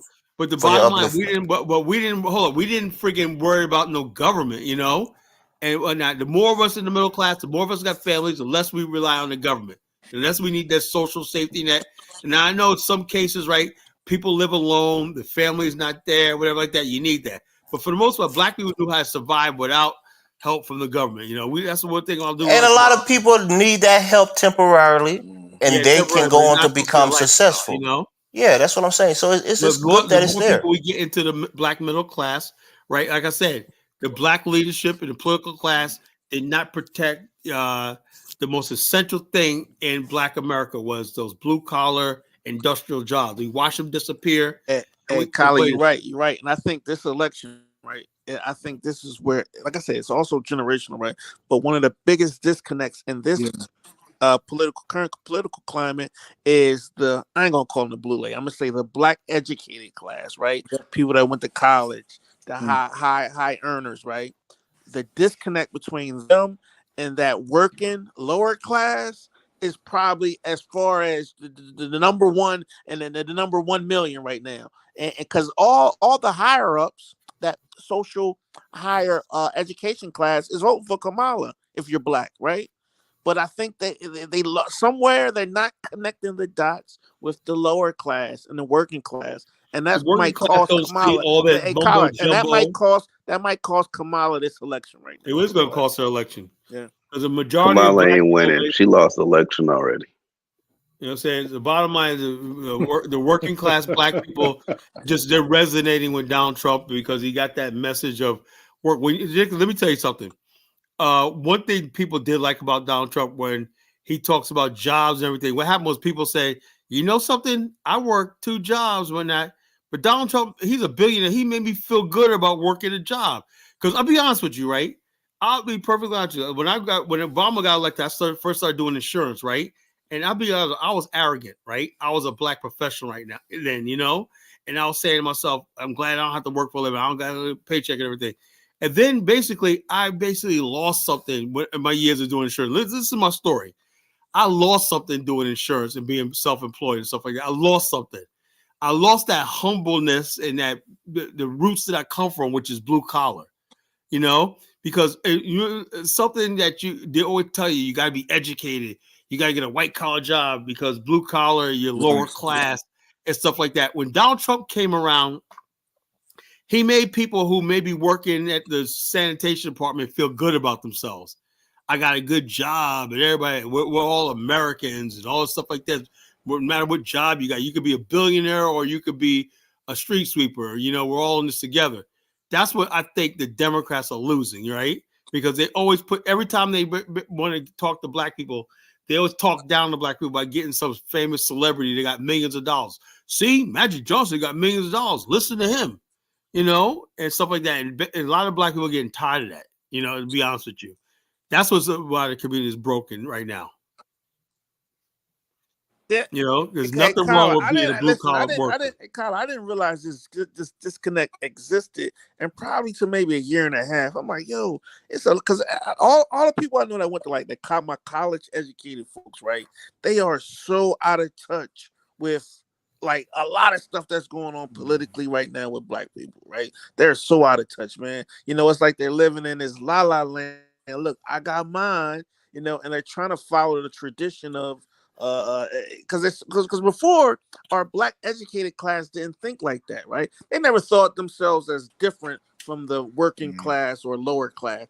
Their job was to uplift everybody. But I'm starting to notice this black upper class, man. They're not on the same page. They think they've arrived. They think they think Donald Trump. Remember they got mad when he said black jobs. Remember that? Yeah, they got mad. You know what I'm saying? What do you mean black job? I work for it. I'm a systems analysis and whatnot. What the fuck are you talking about? There's nothing wrong with being a UPS driver. There's nothing wrong with being a mailman. There's nothing. Yeah, those are traditional black jobs. Working in civil service. Those are traditional black jobs. So what? And so they're like, oh, he's talking about black jobs. We move beyond just working. But you always guys getting on there talking about how hard black people got it. They use black people's struggle to make their point, but when it comes down to it, they don't want to be part of the struggle. I don't know what he's talking about black job, but we weren't just talking about you need reparations or you need you discriminated against and whatnot. So if he's trying to protect your job or whatnot, is he speaking to you? He ain't speaking for me. I don't got no job that I need to protect from some illegal immigrant from. Black people talk out of their ass,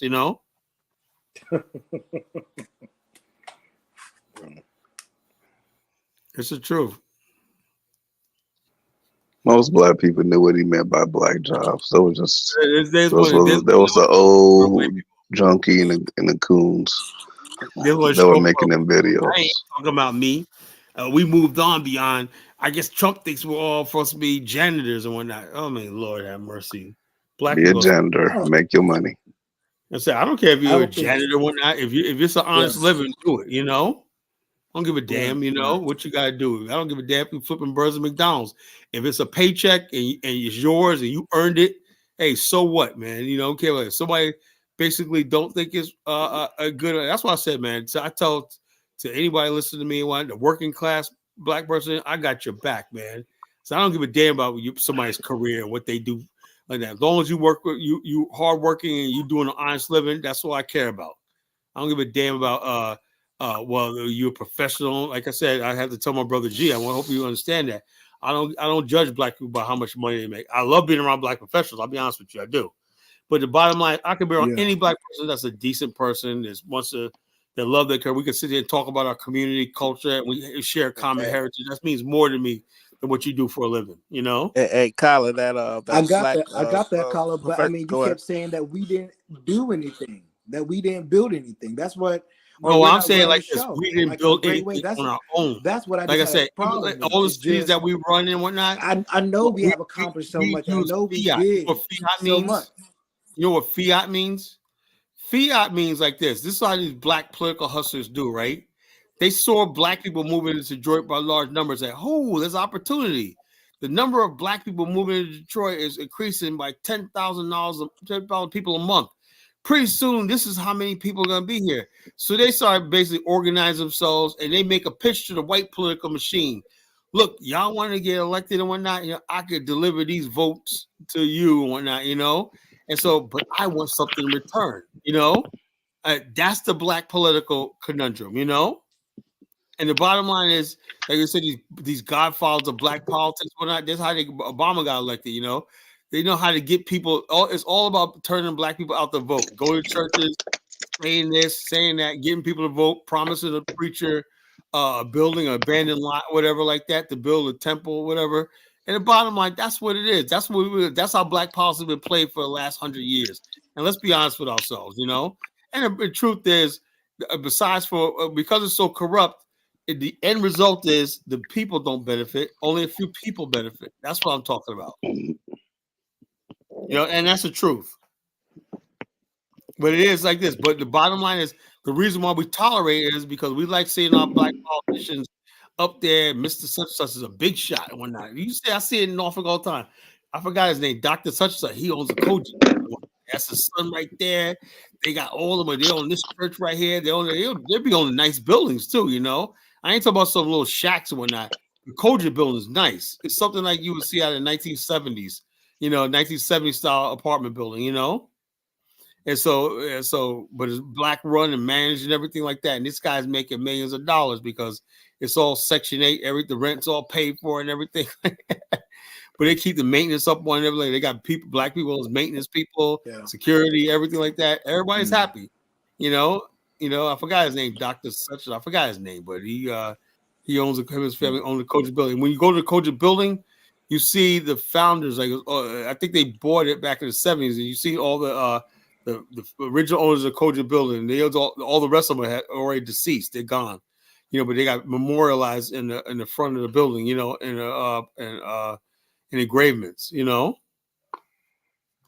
But that's the way it is, you know, way it is. The black political class and everything like that. The reason why they get away with it because black people like seeing their leaders and people like that exalted. But, you know, but Kyle, I think it's going to be a shift though. But we may not see it maybe 10 years from now. But I think we at a point where the leadership class is, like I said, is way out of touch. You know why? Because the bottom line is this: black people, because of social media, black people basically in America are so freaking fed up with being on the bottom. I mean, look. I never thought this whole what the black people talk about immigrants and stuff like that. See, it didn't start with the black immigrants, right? It's starting now where I'm seeing with the Asians, right? Where Asians are like picking fights with black people coming here to this country, right? Trying to challenge affirmative action and all stuff like that, you know. And they got their wake up call. They got their wake up call, but the bottom line is, yes, they did. Yes, they did. Check this out. But black people are saying to themselves, "Wait a minute! Everybody seems like they're after us, right? Asians are after us. We see Africans saying stuff about us. So black people are basically looking at the whole thing. We got all these people against us and whatnot, and nobody's speaking up for us, right? And after a while, black people are like, well." You know, why are we voting for a political party and whatnot that basically don't have our values, or why are we supporting people in the media and stuff like that that don't speak up for us? And who's protecting us? That's why people like Tariq and all these other people are getting popular, you know, because they're speaking to a large segment of black people. I mean, honestly, it's like populism, right? And you know, so you can't dismiss Tariq, you know. because that's the way a lot of people. Listen, hey, Kyle, I was so hard on Tariq for like 2 years. I'm like, this guy's a joke. And then I was like, I don't know what made me like. I just started listening to him or listening to Well, he people. Not makes a lot of necessarily him. sense. He makes a lot of And sense. I'm I mean, like, his hold on. jokes and I'm stuff like, that. damn. I'm like, yo, this shit kind of makes sense though. Like, take out the xenophobic shit. I ain't talking about that, right? But just take out what he's saying. It's like, god damn, yo, it kind of makes sense. Another thing too, I think what happened during that, because when we talk about immigrants, I think what happened with a lot of black immigrants, they started catching strays because they want to defend the Latin immigrants. Because Tariq was clearly hold on. Immigrants think they're part of the Tariq, hold on. immigrants. Like they don't say you're black. Yeah, hold You're on. not Tariq, an immigrant. You're black. No, Tariq was clearly talking about the border, and look who tried to defend the border. It was these black immigrants. And the right? bottom line, and like I said, and I don't care what I like my brother Imagine Evans, Haitians trying to defend the border while they ass is getting held there. Most black immigrants, legal and illegal, want that border open. I'm dead serious. They want that border open. They don't think the United States sovereignty exists. They don't believe it. Black people don't believe in sovereign You nations, believe that Kyle. for real, I'm starting Kyle? to learn that. I do believe that. I believe, look, bottom line is this. A lot of people just simply don't like America. They think it's arrogant, and they think everybody has a right to come over here. They don't believe in the Constitution. And the bottom line is, I look at the average white guy like, how do you let this happen to your country? Millions of people, Florida. If you don't have a border, you don't have a country. You don't have a freaking country at all.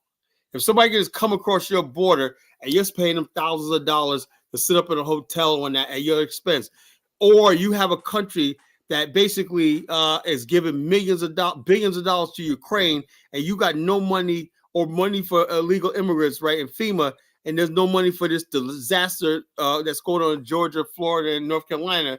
There's something wrong. What the hell is going on with the political process in America that this happens? And so the bottom line is, it is what it is. And I said like this: black people are sitting back. Let me tell you something about black people. Black people are sitting back and they're angry. They're like this. The first time black people care about something more than themselves, they say like this: although black people have a problem in America, they still, for the most part, don't want to see America fall. That's the truth. And people are finding that out. A lot of black immigrants are finding that out. Like, we do care. Black people, for the most part, do care about this country. They do. That's hard for a lot of people to believe, but a lot of people now basically like black but people. Kyle, you gotta understand, like, and when we say the country, right, we care about where we're from, Harlem, Brooklyn. Yeah, and America is a part of that. Hold on, Kyle. Yeah. If you break it down by region, then they probably can understand, right? Black people love Atlanta. We love Detroit. We love Miami. We just, of course, we're in the context of the United States, so it may not appear like, oh, we love the country. No, we love where we're from. Don't get that fucked up. You know what I mean? And the bottom line, unfortunately, where we're from is in the borders of the United States. That's what I said. We're African Americans. We're born in the United States. Exactly. And so the bottom line is this: you cannot separate us from the United States just yet. Now, like I said, if you want to be separated from the United States, I had the idea. Let's build an African, build a nation of our own. Since we don't have that, then we got to go full force with this thing called America. As simple as that. We have to go all out for this thing called America, and a lot of our I think most black people love America. Basically like, oh, I didn't know y'all was going to go hard for America like that. It's like, look, it is what it is, bro. We have nothing in Africa. Whatever we have in Africa is not enough. It's not enough. So since that never happened, as that movie bombed and everything like that, we have to just hold on to what we have already, which is the United States. And one thing we don't want friggin' people coming over here and basically displacing us, or just basically making our vote and everything irrelevant because they got change the narrative of Black America. They want to change the narrative. Black America is not defined by the slavery, Jim Crow, and everything. Black America now is defined by the immigrant experience and all stuff like that. We don't want to lose our identity. We don't want to lose our identity. That's the truth. Black America don't want to lose its identity. And so it is what it is. So it is what it is. I don't know what to tell our black immigrant friends and See, whatnot. but the black immigrants, when we talk about immigration, they want to, like I said, they keep on to jump in front of the Ecuadorian, the Guatemalan, right, the Mexican that's come across the border. Yeah, let the immigrants in, let them in. No, bro, stop No, caping man. for these Latinos. These Latins are coming from very anti-black countries. Right. Central And America is so, very anti-black. Latin America is very anti-black. Don't think they're gonna come just because they got a little, they're a little brown, that they're gonna come and join up with you, Colin, because they ain't. they ain't gonna join up. I see that the black immigrants don't want to join up with us, so I know they don't want to join up with us. Shit, so it is what it is.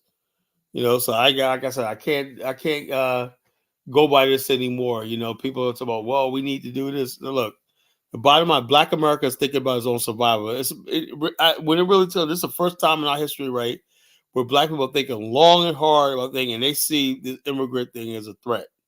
I couldn't say that before a generation ago, but right now, Black people see these people coming across the border and basically Hey, being Colin, displaced. it's probably the first time since probably like the boys in them era, because the boys and Booker T, when on a European immigrant was coming over, they was having these same discussions about 100 years ago, Yeah, and 120 bottom years line is, ago. whoever thought, yeah, immigration has always Yeah, been a conundrum it's for not a Black net America. positive. Yeah, overall, it's not a net positive for Black America. You know what I It's mean? a because you're being displaced and be de-emphasized for people that's coming across the boat. So Black people have never been in favor of because we're a minority group.